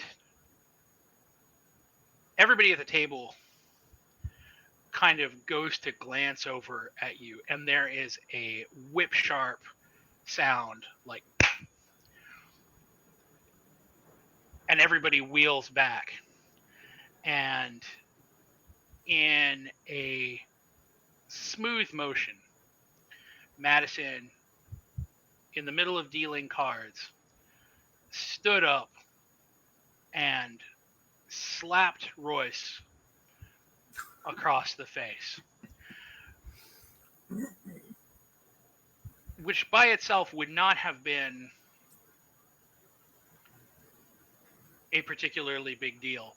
But whatever she had that was on her hand left a gash that basically goes from basically behind his eye all the way down to his nose now. And he is bleeding onto the table. You gonna pay for that felt? He bares his fangs. He's gonna turn that diamond ring on the inside. He bares his fangs for a second, and Madison doesn't even bother with a comment, just continues to go back to dealing cards. It's quiet. Most of the game is done in gestures, nods, shaking heads. When there is no conversation. The only conversation or the only words that are being spoken are Madison announcing winners, doling out payouts. But after about 10 minutes, she puts the deck away. She goes, we're taking a break. Everybody convene back here in an hour if you've got any money left.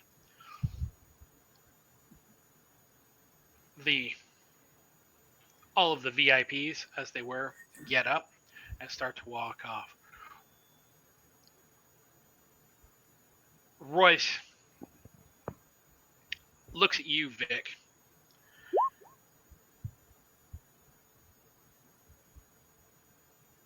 And he does like finger guns at you, and he's like, "You're next." He's like, "We aren't going to settle this here." He's like, "Because I respect this place." He's like, "But the next time that we see one another out in the world," he goes, "you best be on your way out of town." Such a beta bitch. I'm not going anywhere. In fact, I'm supposed to stay here. No, we're gonna call him an alpha because they're all delusional douchebags, and that's exactly what he is.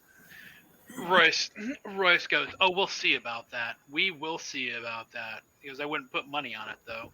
He goes, "Although I don't think you could buy into this game." And he kind of laughs to himself as he walks off.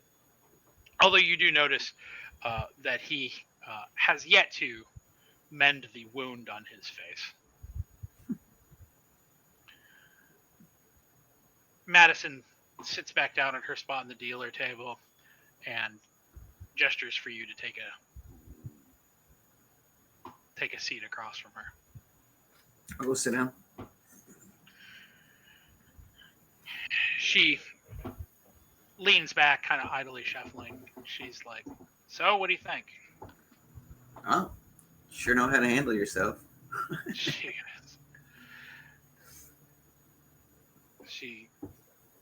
shakes her head. She goes, "Oh." You told me you did. I saw it in action tonight. She says, I believed you when you said it. It was nice to see it. when Grinning you, like a proud papa. she's like, when you took off, mom basically took off too. She said she had all that shit happen to her, and then she got remarried, and you walked up. She might as well have to. She goes, and I learned some really, really hard lessons. She goes, and then she goes, and then I somehow managed to find this family and Carmine. And I learned that most people just respond better to less talking and more doing. And she goes, and it doesn't seem to matter if they're alive or dead.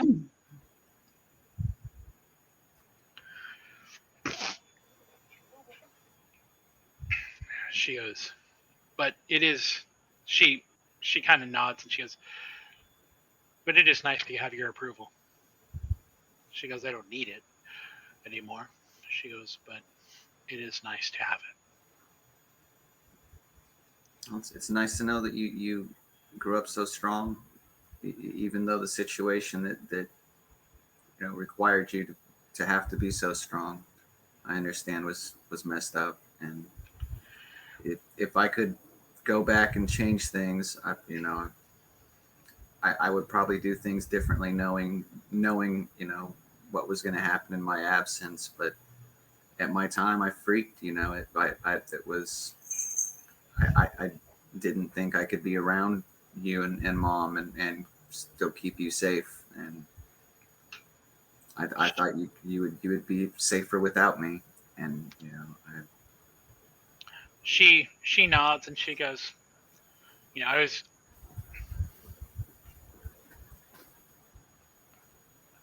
was really angry at you when you just disappeared. She goes, man, I used to sit and look out the window and, wonder if you got hit by a bus or if somebody had shot you or if something had happened. Or sometimes I used to wonder if you hadn't gotten caught with your hand in the till and had just making a run for it. She goes, and I used to be so angry. She goes, but she goes, when I saw you the other night, all that anger came back. She goes, but she goes, I know better. She says, I've been in this life and assisting, the Rosalinis, initially with just keeping books, and then it went from bookkeeping to running a small operation off the street in Brooklyn, and then going from running in New York to actually into a card house, and then all of a sudden Carmine says that we need to go, and says that he's got a whole new thing, a whole new setup for us to work with here, and he lets me name it, and here I am, and then you come back and and yeah. She goes, yeah, I was really, really angry at you that first night. She says, but,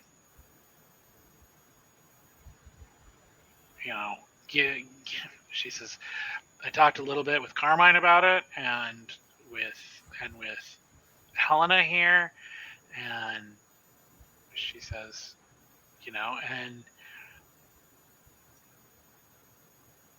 if I ended up dead, she says, I'd run too.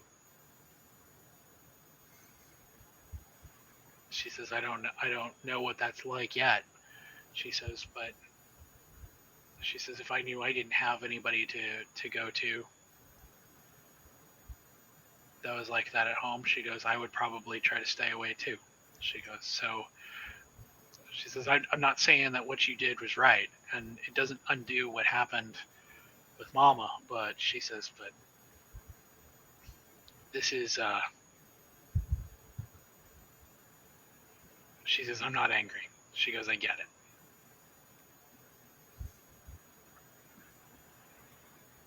I appreciate it. I wouldn't, if you still had resentment or anger, I'd still totally understand it. So She says, well, she says, the reason why Carmine has asked you to keep an eye on me is there. She says, I don't know how much you know about how we work. She goes, and I'm not going to tell you all that much. She says, but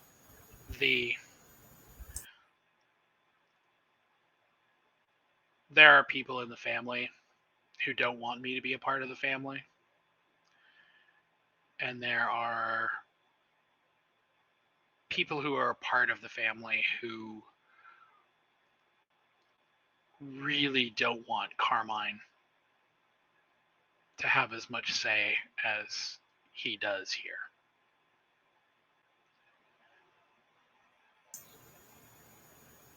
And she says, and Carmelo was part of that. she goes, that fucking snake in the grass. She goes, if we, she shakes her head and she is grinding her teeth. She looks at you and she goes, I know that you are doing a favor to Carmine in helping to look out for me. She says, and I know that there's next to no chance that you could actually make good on this. She says, but if you ever find that fucker's body, she's like, there are a number of people who would like to spend time working his soul over. Oh, I don't know if that'll be possible, but I do know who killed him, so I know I can start there. She laughs and she goes, oh, we all know who killed him. There's some amount of resentment because he got to do it and we didn't. Speaking of, Al,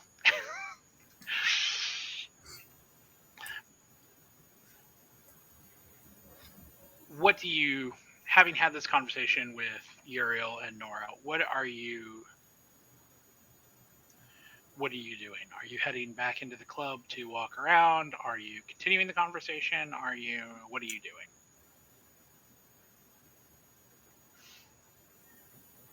I think at this point I would be heading deeper back into the club. Just kind of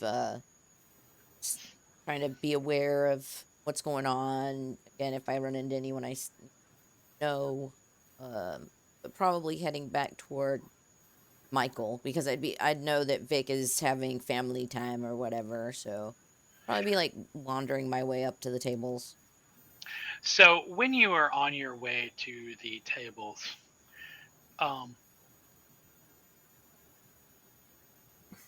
you notice it's a tingling feeling in the back of your head. It is pressure behind your eyes that is almost magnetic. It's almost like the cobweb is pushing you to look in a place where you're not looking. When you glance over at the end of the bar, you see Cyrus, the Malkavian who had the premonition about Ruby and who drew the tear on your cheek. He is sitting there looking very nervous next to a woman in a. It almost looks like a priest's smock with the collar and with the way that the shoulders are cut, but the way that the vestments are actually cut, it comes down to basically just above her breasts, and then comes back, giving kind of underboob cleavage, to show a pair of motorcycle pants that are just basically covered with kind of plates. The androgynous, the face is beautiful but androgynous, and you realize that you've seen this person before in your club. This is Reese. Ooh. Hmm. Yeah, I definitely approach.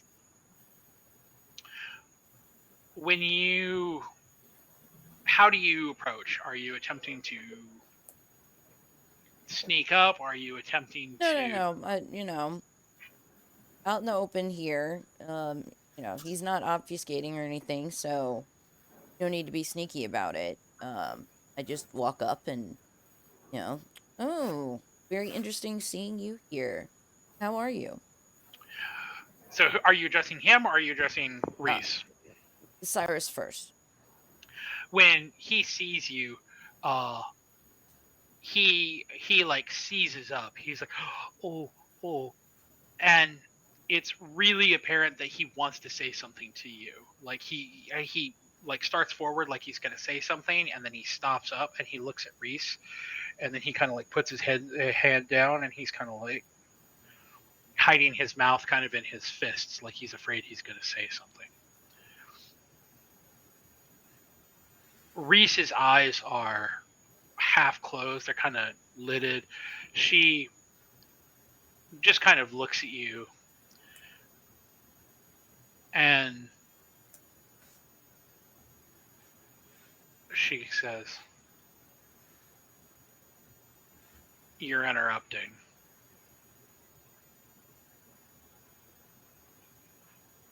I apologize. I meant no rudeness, but it does She appear my friend here has something to tell me. she she nods and she goes, "Apology accepted." Hmm. She turns to him and says, "Do you have anything to say to your friend?"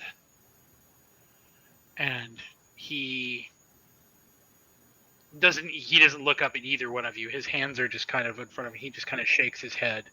Um, it is difficult not to see just how terrified he is. Like, you have seen people who were this afraid before who were basically pissing or shitting themselves. Yeah, then I'm gonna interject. Like, look, I'm being very, very nice right now, but being a bitch to him is just uncalled for. She looks at you and she goes, "We were just having a conversation before you decided to interject." She goes, "There's been no untoward behavior."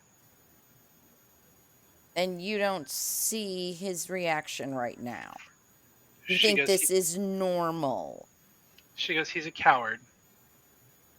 She goes, Okay, let's circle back. You're being a bitch. "No, you're misunderstanding me." She says, "He's afraid of everything." She says, "He is perpetually terrified. He spent his entire pathetic life doing nothing but hiding. And then when his sire found him and realized how gifted he is and gave him this life, he's done nothing but hide since." And with friends like you, I think I would too. She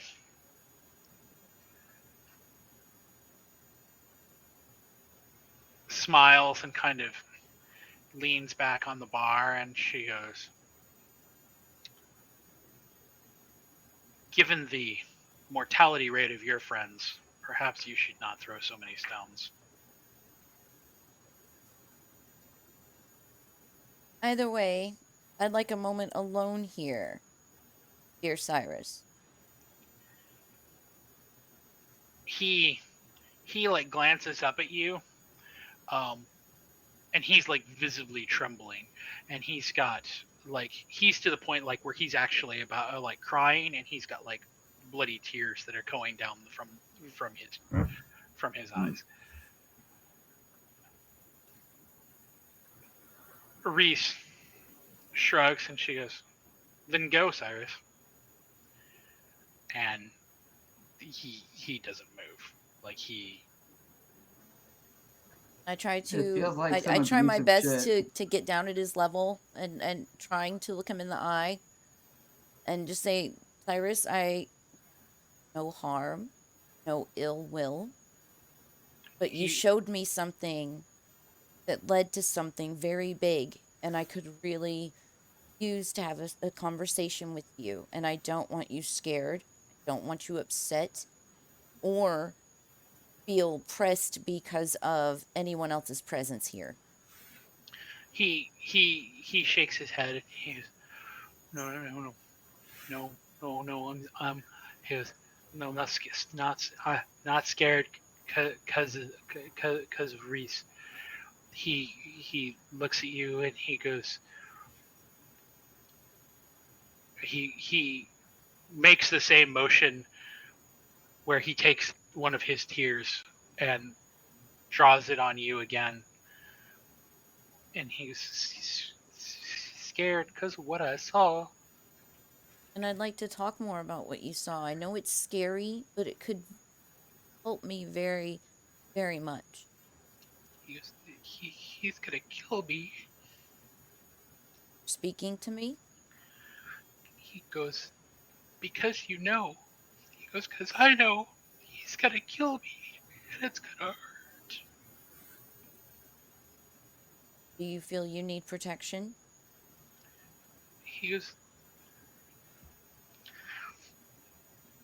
can't be protected. He goes, it's just the way it is. Is this he?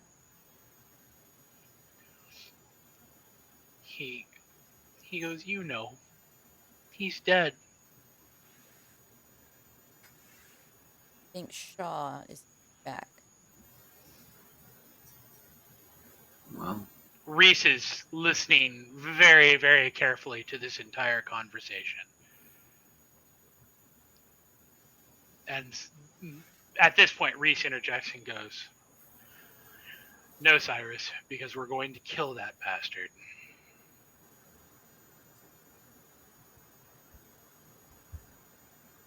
Are we still speaking about Shaw here? mhm. Like I say to both of them, I'm like, I'm getting, Elysium was a hugely confusing situation.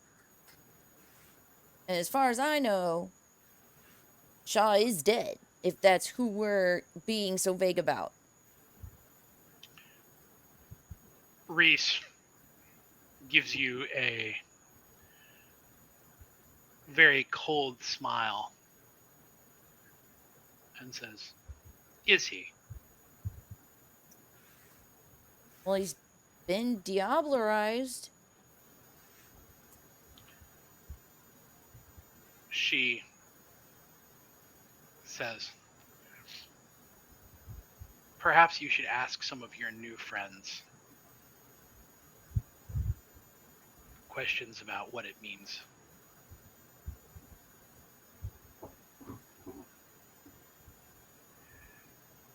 Look, thank you for the So advice, and I will fucking inquire, cryptic. but I'm looking for Ruby. That is my number one goal right now. Cyrus reaches forward very, very tentatively and takes one of your hands.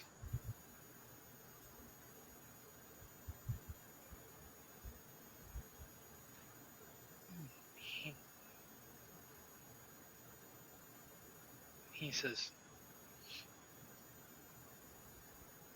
in time. He says, I won't be here to see it.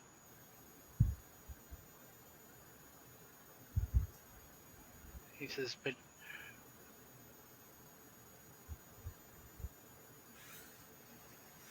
you should go back to before she was she.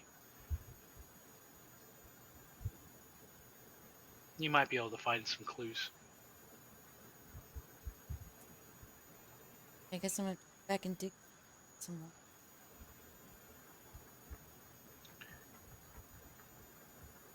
Well, So, do recaps. Cyrus, yeah. I would want to ask Cyrus if he has a phone. When you say that, Reese just answers and says, no. Did I ask you? She says, no, but I'm telling you. Well, I would like to have a way to contact you, Cyrus. He looks at Reese and then kind of looks at the floor, and he just kind of shakes his head, and he's like I don't have a phone. He's like he can't deal with the ringing sounds. Okay, well, I pull out a business card and I give it to him, or toward him if he wants to take it, and say, you may always contact me.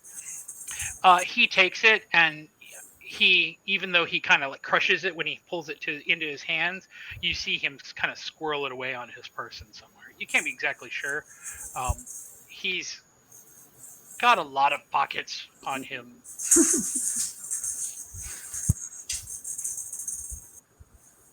This is the point when Reese finally goes, if you're through, we would like to get back to our conversation. By all means, it was lovely seeing you too. She barely gives a nod and watches you as you leave. Michael, up at the game, the other people who are at the table are watching what's going on with the guy who's basically just slashed his wrists and bled himself out.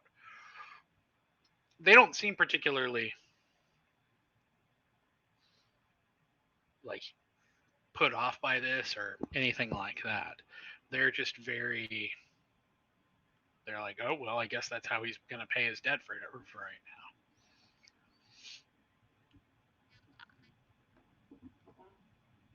The Nos is watching your reaction to this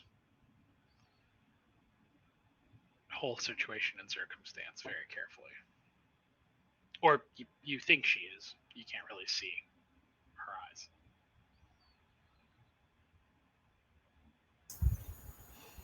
I'm playing it as cool as possible. I'm in gambling mode. Okay. Do you go in for another hand? Did I bust? You did not bust. But I lost my chips, basically. Yeah.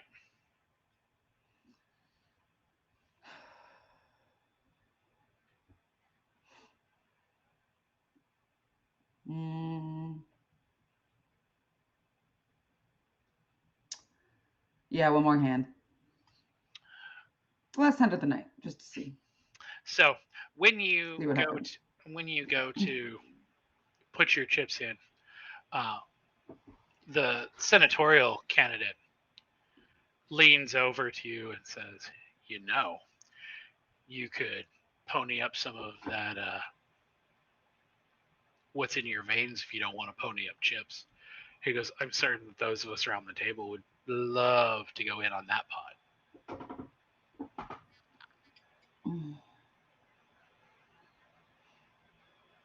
And I say, well, that, dear sir, will be a day I don't expect anybody to see.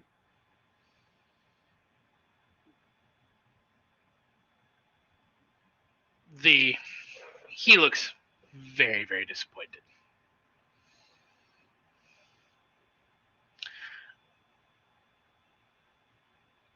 Cards go out again.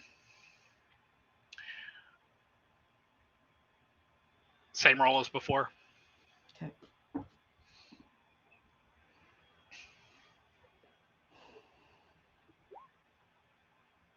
Do you want to spend a willpower to try to re-roll some of those?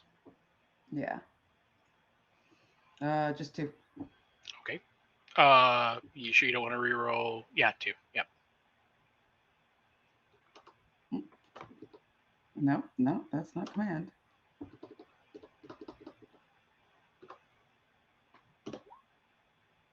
Okay, 3 successes. So you are basically back in the same situation that you were before. Reasonably decent hand. Are you going to fold? Are you going to stand or hit? I'm gonna hit. Roll it again. The 4 and 1. Mm-hmm.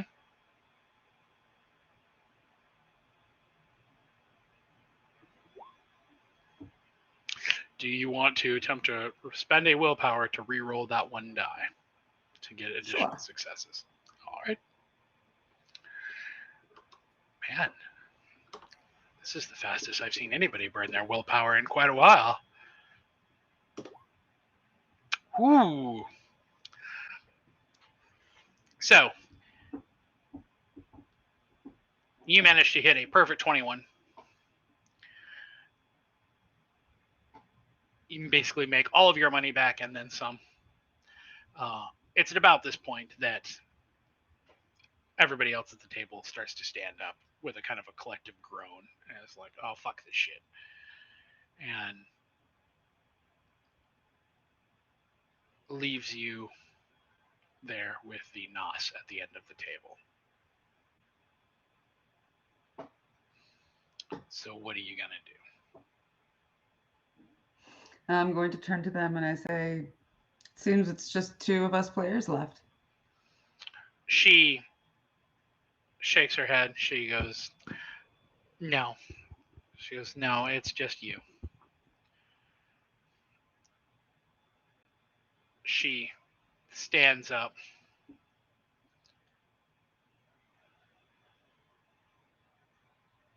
She looks at you and she goes,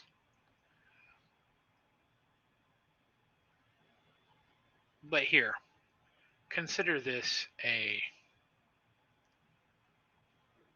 shall we say, tip from one player to another.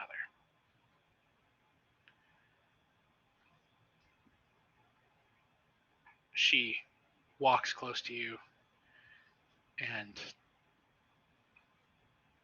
leans her face forward, letting her wraparound glasses slide forward on her nose. And her eyes are beautiful. They are beautiful amber colored. And they would be absolutely gorgeous if it wasn't for the distinctive smell that comes from being this close.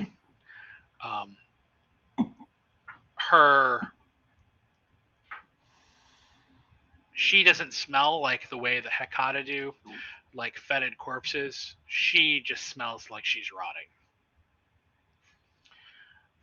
She looks you dead in the eye and she goes, you had one of the most important assets in these Philadelphia nights.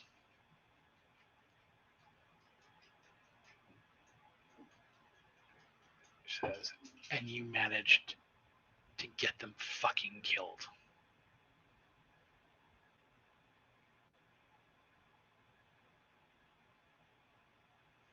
She says,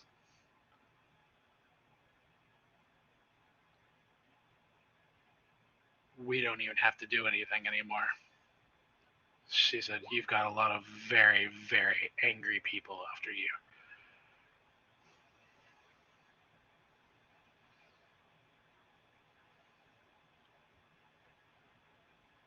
Look, I'm sorry about what happened to Gigi.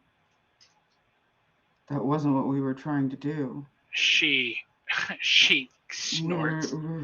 She snorts and she goes, no, you idiot. The little plaything you guys run around with.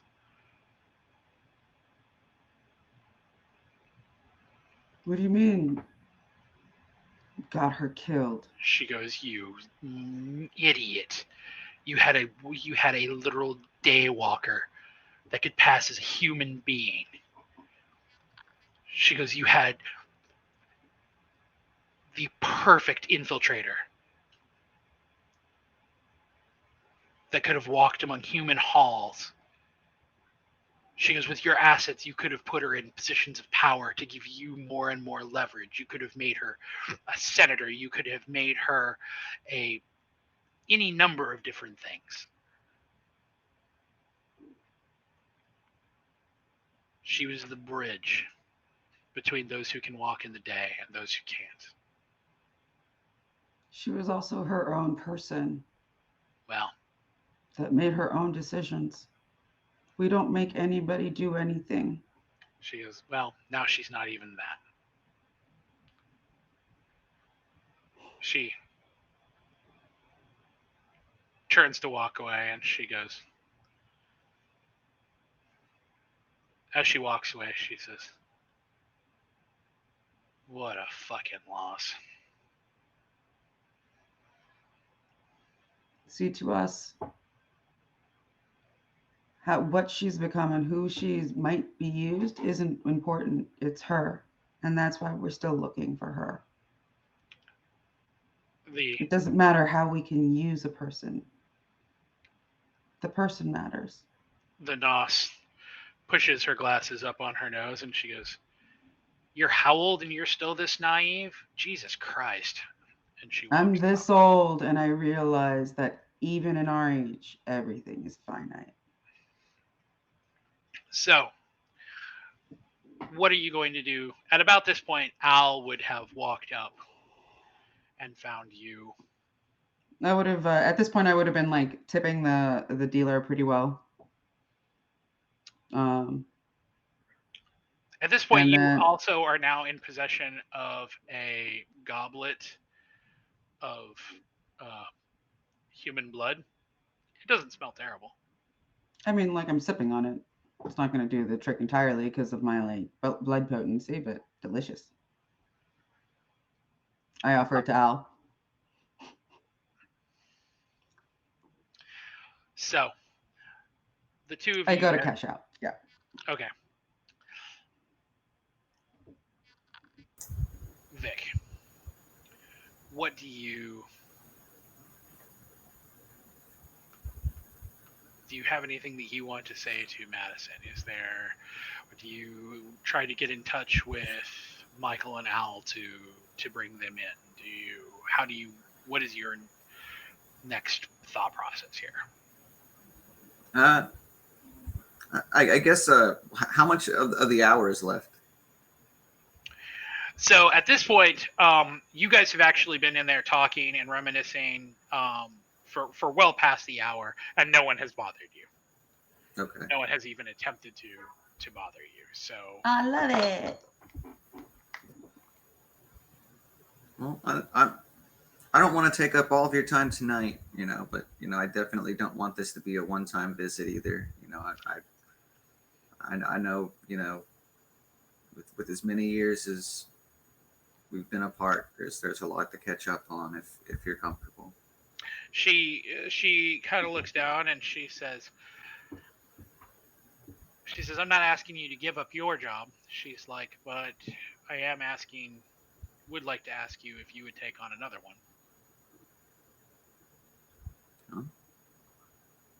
depending on yeah.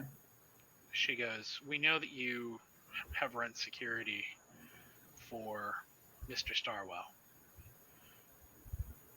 She goes, we could also use some of your knowledge and your ability here on some nights. Okay. I'll talk with Michael about it. I mean, we've got someone running the doors over at the Beacon for right now. I should be able to come over here some nights. I don't see that being an issue. Well, she nods and she comes around the table and gives you a quick, tight hug before backing off. She goes, well, she goes, I need to get back to making this place some money. She goes, and I'm sure that you have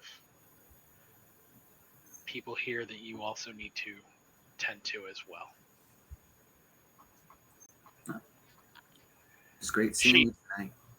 She reaches under the table, and this time she pulls out another playing card. This one is a little less flimsy than your average playing card, and that is partially because all of the embossment, all of the artwork on it appears to be actual gold. She hands it to you, and she goes, this is as close to what we have here for VIP. She goes, you are any night, any event that is going on, she goes, this will get you access. She goes, it doesn't get you access to all the parts of the club. Only employees or Carmine have access to everything. She goes, but any of the main rooms, any of the tables, she goes, this is as close as I can get to you, to giving you carte blanche. She goes, and when the nights when you are working here, she goes, you'll have mostly carte blanche. She goes, only myself and Carmine have absolute authority to go everywhere. I appreciate you trusting me with this. I'll make sure not to abuse it. She goes, I know you won't. She sees you down the stairs and out of the cordoned area before retreating back up there, which is where you would find Mr. Starwell and Alice. So, when you get back together, what does everybody say? What is your next step? I offer Vic a sip of my chalice. Hey, victory drink. When you take a sip of it, Vic, it is it's a little bitter. There's a lot of regret in that one. It's like a beer. It's like a nice hoppy IPA. Only warm. It's not that gross. It's a warm beer. Oh no! If we really want to get gross, then we're gonna go for the gross. Those little vinegar pickle beers, delicious. Yeah. So what do you guys? So now that you are all together, what do you say? What do you? You know that you still have a little bit of time before the evening is over, but not much. What do you say or do? Do you tell one another about each of you, about your evenings? Do you? I mean, yeah. I would suggest say, that let's get out of here and then fill each other in on the ride home. Same. All right. We're all had the same idea. Yep. Let's get out of here. We'll talk on the way home. Outside of prying. Let's make like a tree and leaf. Let's make like the wind and blow.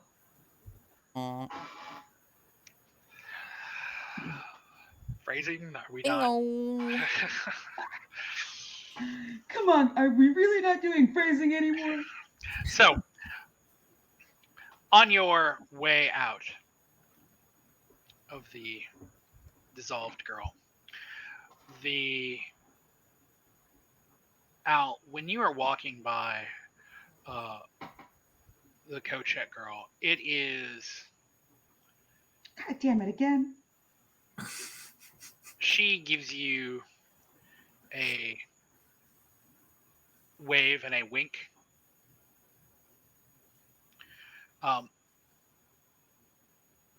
and it's only from this distance as you're walking by that you can see more clearly that the scars on her are not just ritual scars. They're not random. There is something to the design there that kind of catches your eye. I recognize it as Bahari. I would say yes. You would recognize that as being the ritual markings of Mahari. She is unlike particularly many Canaanites who tend to keep their religious beliefs or how they feel about Cain somewhat close to the vest. It does strike you as a kind of interesting form of rebellion that this woman is not just wearing it openly, but wearing it openly on her skin and showing it off to all who can see, though you could probably admit to yourself that the number of people who would actually know what she's showing off is Right. Minimal. yeah. No, I give her a, little wiggle of the fingers on my way out. And, yep. Heading for home. Should we stop for a bite on the way? So I don't think I'm let's hungry. let's do some clarifying. What gets shared among each of you? Does everybody just share everything? Are there I don't know that I necessarily need to share all like the catching up with the childhood and the personal details. I mean, like, yeah, you say we get, and then me and my daughter caught up, and we're like, oh, that's good. But Yeah, like, all the other things. But I'd be like, but I'd at least fill them in on the new developments that are going on in current. Your new part-time job. Carmine being offered a new part-time job, being offered. Everybody's looking for Carmine's body. So, Michael, what would you share out of this evening? I would definitely share the what collateral is at the club and like how they like have all these like powerful people like kind of stuck here. And then I'm gonna go ahead and share the general consensus regarding outsiders in our Ruby, and I'm gonna say what I said back to them and be like, yeah, no, like I feel like I let them know it was never about using anybody. Al, what do you tell them? Oh, pretty much everything, especially the interaction with Cyrus, the meeting Uriel, getting her information. Yeah, I've got. There's nothing to hide on this one. Okay. So I'm gonna go back and like yours is like the bombshell for us because it's like so they don't think Shaw is dead. So you mean Shaw might not be dead, even though Ruby. Fuck this bastard. Like, is he like possessing her? I mean, I don't know, but I might need to hear more about your new Bahari friends. Yeah. So, where do you, having gone back out on the boatyard and walked back to the car, where do you guys head next? do we have any other places to go tonight? I mean, we're all the way in the southeast, right? No, we're over by just east of the subway access point, Surrey. Sunry? It's hard to read. Sunny. Yeah, I need to change that. If you zoom in on it a lot, it's a lot more clear. Okay, but we're okay. Are we? Yeah, you're like right in here. There you go. Okay. Oh, okay. Where the USS Jersey's shored up. Camden's right across the yard. Or Tony's bar. Okay. All right.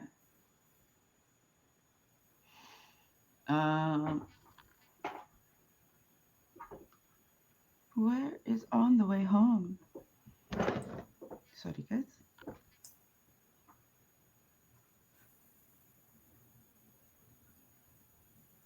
It's a straight shot. Just did this.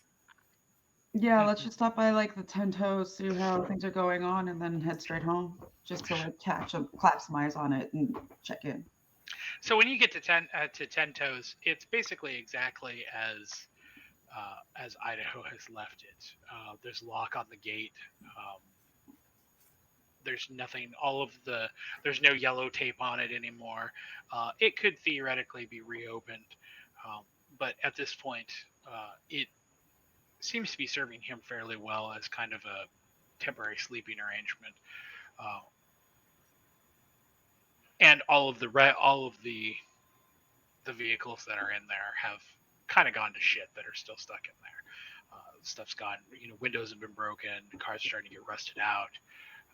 There would have to be a lot of work getting just the yard cleaned up in order for it to really go back to a business. Oh, we should. We really should. We need to diversify locations.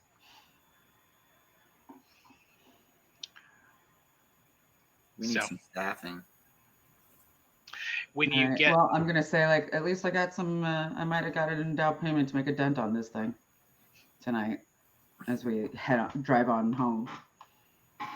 Yeah, you definitely have a fat sack of cash in your pocket. Like enough to put like a down payment on some construction, or like. You've probably got, let's say, 15 grand in cash. All right, I can hire some like labor for that. So when you get back to the beacon, it's been a pretty low key night. When you go inside, what do you guys do? Do you check on Idaho? Yeah. So Al, you head down to your bar. Idaho, there's not really anybody there. He hasn't done hardly any business at all. He seems to be like he's in a fine mood, and he's got Brutus behind the bar with him. But one thing that you definitely notice is there are no Thin Bloods now. Slade is not there. The librarian's not there. Teddy's not there. There's no one there. Okay, of those people, I'm sure I have a few phone numbers. I would say so. Michaels definitely has Slade's number. Okay. So I would also assume you have Slade's number. Okay. But you also, I would also say you have Teddy's number as well. Yeah, I would shoot them a text to just kind of be kind of vague, but like, hey, how's it going? Haven't seen you in a bit. And just see what response we get. You don't get any response at all. Okay, we'll give it a day. We're blacklisted in the Thin Blood community, apparently. Michael, There's something that we've done. What are you going to do when you get to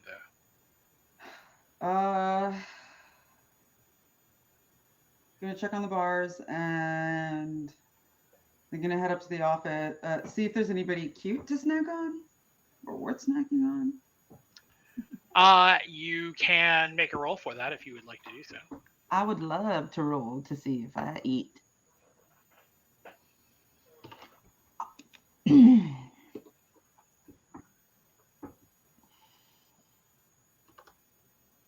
Oh, it's just a rouse check? Or what is it? 6 dice. For you, it'll be 5 and 1.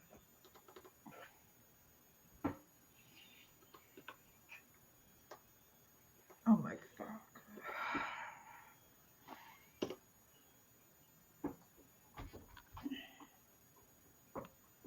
You totally find there is a very, very pretty girl who is all dressed up. It is her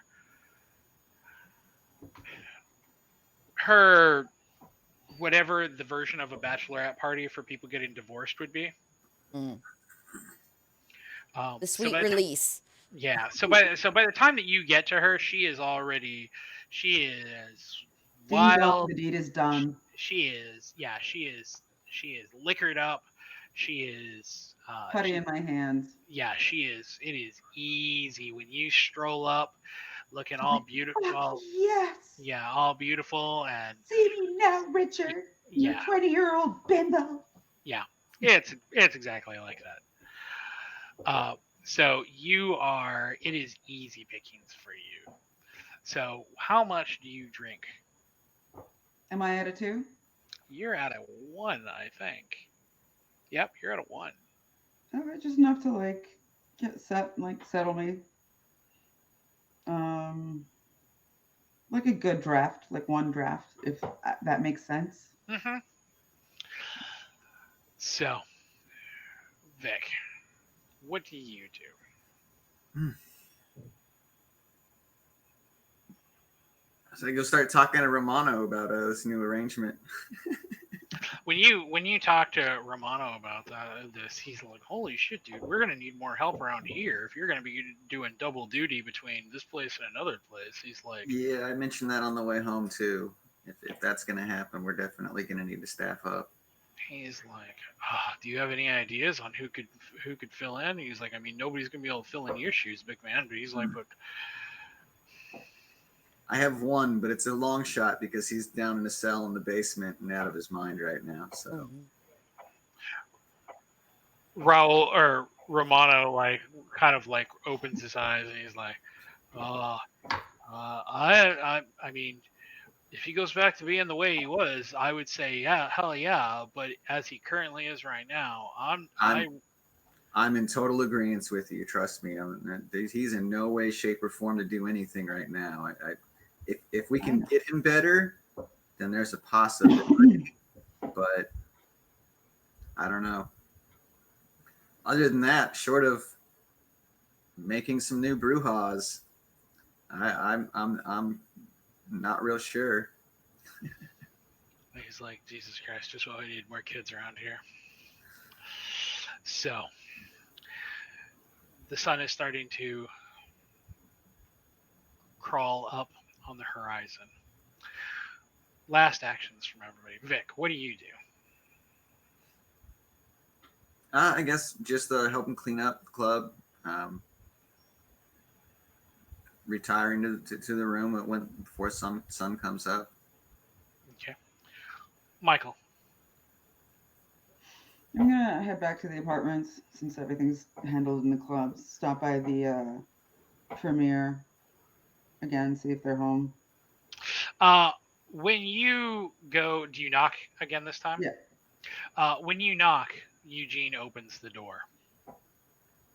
He is missing one of his eyes. The skin basically on half of his body is just like 3rd-degree burns. He is obviously in a severe amount of pain as he is answering the door. He says, I hate to be abrupt, but is there something I can help you with? Absolutely not. I was just wondering if you had found Adelaide. He goes, yes, I did. Are we happy to have somebody home? He goes, no, we are not. That is a sad day. I will leave you. Adelaide's the one who did it to him. He goes,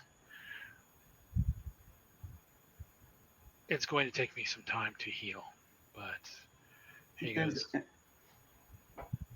once that is done, I will be in a better position to speak with you. Let me know if there's anything I can provide you in the meantime to help you process. He nods and closes the door. I go,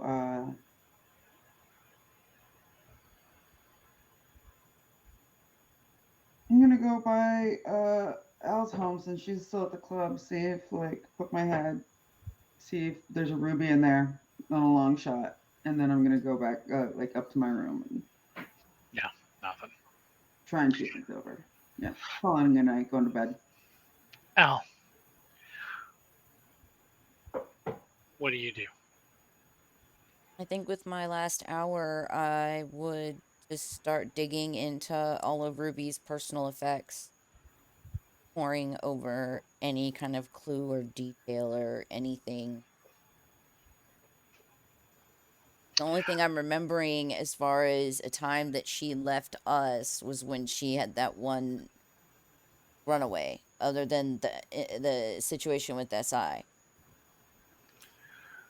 It's a Do you long shot, but I'm remembering a time where we hid out at the warehouse or at not Trinity's old club, the one that burned down the warehouse. We hid out in the club, and we got her McDonald's on the way, and we all woke up and she was gone. But we went outside and she was out there on the top, just sitting up there watching the sun come up or watching the sun go down.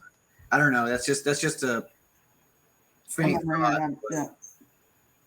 do you tell with Blaine there, or do you tell her about the evening? Do you? Oh yeah, I would definitely. I mean, pretty much third in command behind Ruby, so yeah. So while Lane is helping you go through things, she just kind of offhandedly says before she was involved in any of this, before she was a kindred, she's like, how far back are we going here? I mean, anything that would clue us into a place of importance to her at any point. I mean, we're really grasping at straws here. She stands up and walks over to Ruby's underwear drawer and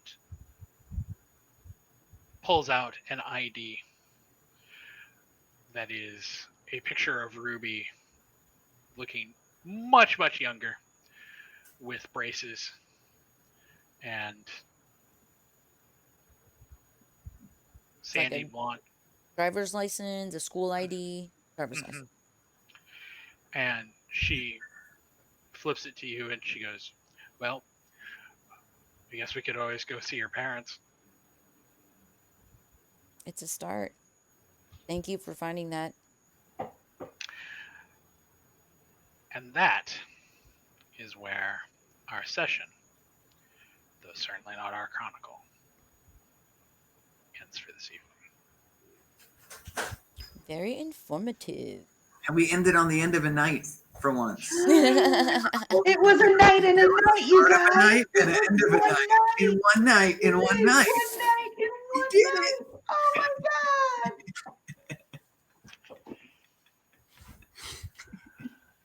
And all it took was throwing Idaho behind the bar. I kid. We love you, Skot. We love you. He'll be back next week for those that didn't hear at the beginning. Yep. For sure. XP has been awarded for this evening. Yay. Sweet. So, even done a little bit early tonight. Would you like to talk at all about our next project? We can. If we do, I was going to. I know that there was some amount of discussion about when we were going to do it. If we're going to do it on Thursday or we're going to do it on Sunday. I didn't know. Does Sunday work for you, Martha? Honestly, like now coming to think about it, like because again, still living with the folks, and they are very traditional, fresh off the boat, and so yeah, Sundays might actually be the best day, because I don't know, like, well, I think whatever day is easiest for everybody on a regular basis, I can adapt to. Okay, so does Thursday work for you? Yeah, I can make Thursdays work for sure. Okay, so here is so we'll give. I have not prepared my notes for this because I was going to be doing it later, but I can kind of do a brief walkthrough on this now. For those of you who are interested in Vampire the Masquerade, this is not Vampire the Masquerade, so I'm really sorry. So the game we're going to be running on Thursdays is Mothership. It is sci-fi horror. So think Alien 3, not the fourth, not the fourth movie. You don't No, want we don't space talk about that one. basketball? No. We don't talk about that. No. It's so sad because it had such a good. I have to jump in and say best cast. I mean, great cast. It had a fantastic Just- cast that they just decided I to mean, throw like in there's the so many movies trash. out there that they had like absolutely everything they needed to make something good, and then just gave you slop. And you totally Wow, saw what the a ending waste of coming. talent and time. So here's how we're going to be running this. The character creation for Mothership takes literally minutes per character. It's super easy. It is very, very rules light. You will be creating 3 characters each. The reason for this is, and I will warn you ahead of time. We die a lot. There is the potential that the lethality is very high, but the other part about this is that the location that you are going to be spending all of your time subjects you to both stress and psychological trauma. So in order to actually be able to have any sort of long-term exploration of this, you have to be able to give some of these people basically a break. Emotional damage. Yeah, thank you for saying that. Hey, welcome. Yeah, that, yeah. Emotional damage. I mean, at least we'll all have prime experience in the. Well, this is probably not so much on that level, and more along the lines of getting to ask yourself, are you really who you think you are? Are you really the person who... The thing. You'll see. But one thing I will tell you about this is that the module that we are doing, you can in fact attempt to run and gun your way through the entire thing if you really want to. It is theoretically possible to actually sneak, negotiate, and converse your way through the entire thing and never shoot a single shot. It's not likely, but it is entirely possible to... Kind of like the point of the Alien video game, where it's just like try to avoid at all costs, but chances are you're gonna have to fire some bullets.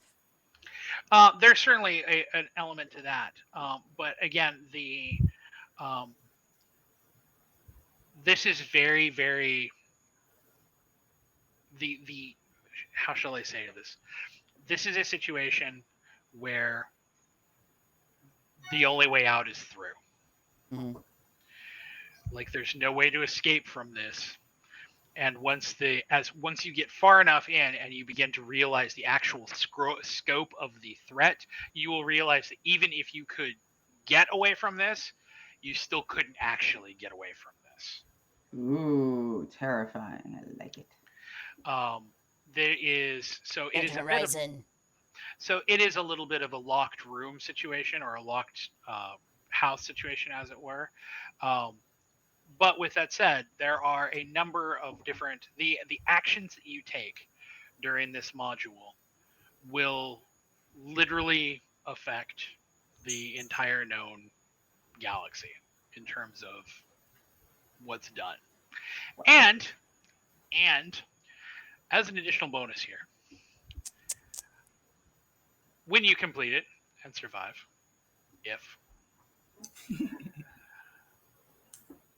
I have already procured a token, shall we say, of your time.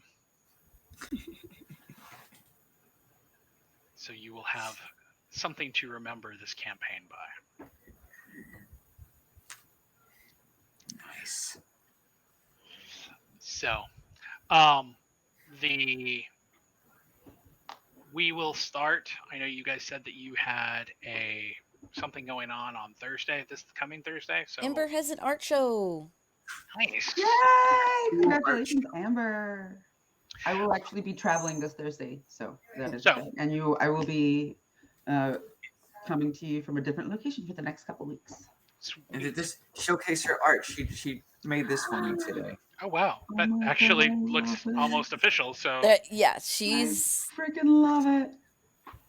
She's good. so here is the, I guess you could say, the proverbial homework. Since we will not be here getting together this Thursday, we will have our session 0 for next Thursday. You need to start thinking about, and I will send the books out. The book is super short. The entire book is only 69 pages. bingo. It is, yeah, it is a lot. They cover basically everything that isn't the cover is covered in information. So there's a lot to digest, but the overall actual mechanics of the game are pretty simple. And character creation again is designed to be really ridiculously easy. Mostly in case you have to drop a new one in the middle of the game. What you guys need to do is start thinking. Look at the character classes. Look at who they are, and you need to start thinking about who these characters will be, because it will be up to you to come up with complete fleshed out backgrounds for 3 characters each. Okie doke. So Wow. Okay, that is quite a bit of homework. think about how old they're going to be. Think about their sex and gender. Think about their sexual orientation, if they have one at all. Think about. Now, is there a working character sheet that we can look off of? Have you already set that abso- up within the yeah, API? absolutely. There is already a character sheet and everything that is actually even prettier than the one we use for this. Nice. Ooh, spoiling us. The other thing about this is, and this was going to be something you'll need to think about, but it's going to be a collaborative effort next Thursday, is you need to think about the kind of ship that you're going to be piloting. Slave one. And No. No. here's the other part about this. Once you guys, part of the reason why we're going to be doing this as a collaborative effort to create your characters and come up with histories is you're going to all need to collectively find or figure out a reason on why your 9 characters are all together. Whether they're mercenaries, whether there's some of them are mercenaries that are got together, and some of them are there for other reasons they're hired on, whether some of them are maybe captives that have been brought aboard the ship as bounties for something else. There's got to be a reason for them all to be together. Got it. They were at Burning Man. I mean, it's how I ended up with my crew. So, but with that said, the other thing, and this is kind of the mindset to get in for this. You will have a safe place, and you will have the dungeon you're exploring, as it were. But you can't leave after those paces, and the repercussions of your travels and your traverses in this dungeon will take you to some very, very dark places that are going to require you to have to maybe think in terms of scale a lot. Okay. So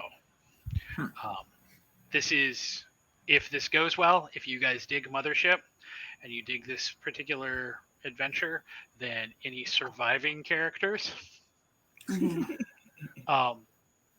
Go on to ship number 2.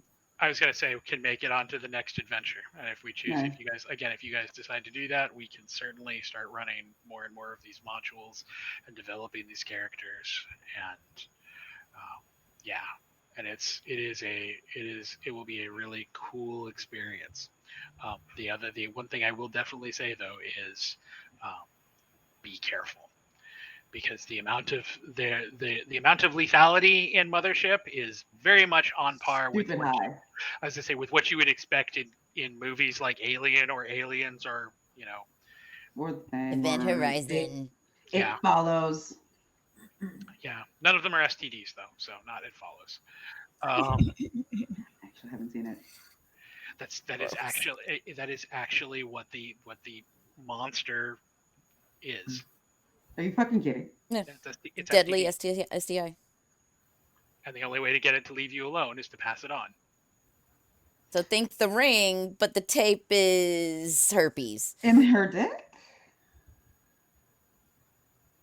Okay. It just, yeah, don't bother. We Sure. watched it, so you don't have to. Thank you for your sacrifice. I didn't watch it. I didn't watch it. I read the review where it was like, so if Michael Myers was AIDS, I was just like, what? I don't recall being the one to choose it. I think it was just something that was on at a friend's or some sort of shit. Like it wasn't anything that I was like, oh yeah, I'm gonna. Because I don't remember being in my own surroundings watching it, but yeah, it was on somewhere, and I was just sitting there going, okay. They just kind of left it at that. There's been a lot of movies like that lately. Well, I can definitely tell you that this is definitely going to tap. If you are a horror fan, if you are really into body horror and psychological horror, and not the kind of jump scares, although there are, as you go on further, there are definitely some things in the guts of the dungeon you are exploring that will start to head more in that direction. Maybe get you some kind of soundboard. Mid-game, just like a super loud door slams, or like, ah! I actually have one already. Oh my god, we're in so much trouble. So, with all of that said, XP has been awarded for this evening. Thank you guys for a fantastic night. And we will see you next Monday with hopefully our Idaho back. And then we will see you again that following Thursday when we start creating. Yeah, I can put that. Yeah, I'll make up a schedule for the next 2 weeks. A schedule for 2 weeks. Oh, guys, and for conservation efforts, and I'm going to plug this. If you guys like this awesome little sweater, you just go and find the Merlin Tuttle Bat Conservation, and they are doing really great work to keep this keystone species in operation. So, we have food, and we have less mosquitoes, and we have really good, we need them. We need the bats in our lives. Yeah, anytime there's stuff like that, feel free to drop a link in a Twitch chat, and that way it kind of spreads the word. Will do. I will drop it next time we meet. And then also get on the Discord. Oh God, yeah, I have to fix that, don't I? It's where it's at, everybody. I have to learn. Well, I want to thank you guys for being with us tonight. We had a fantastic time. I want to thank Knox, Zack, Martha, and a shout out back to Skot. We'll see you next week, buddy, and I'll see you guys tomorrow. Take it easy and stick around for a raid. Later.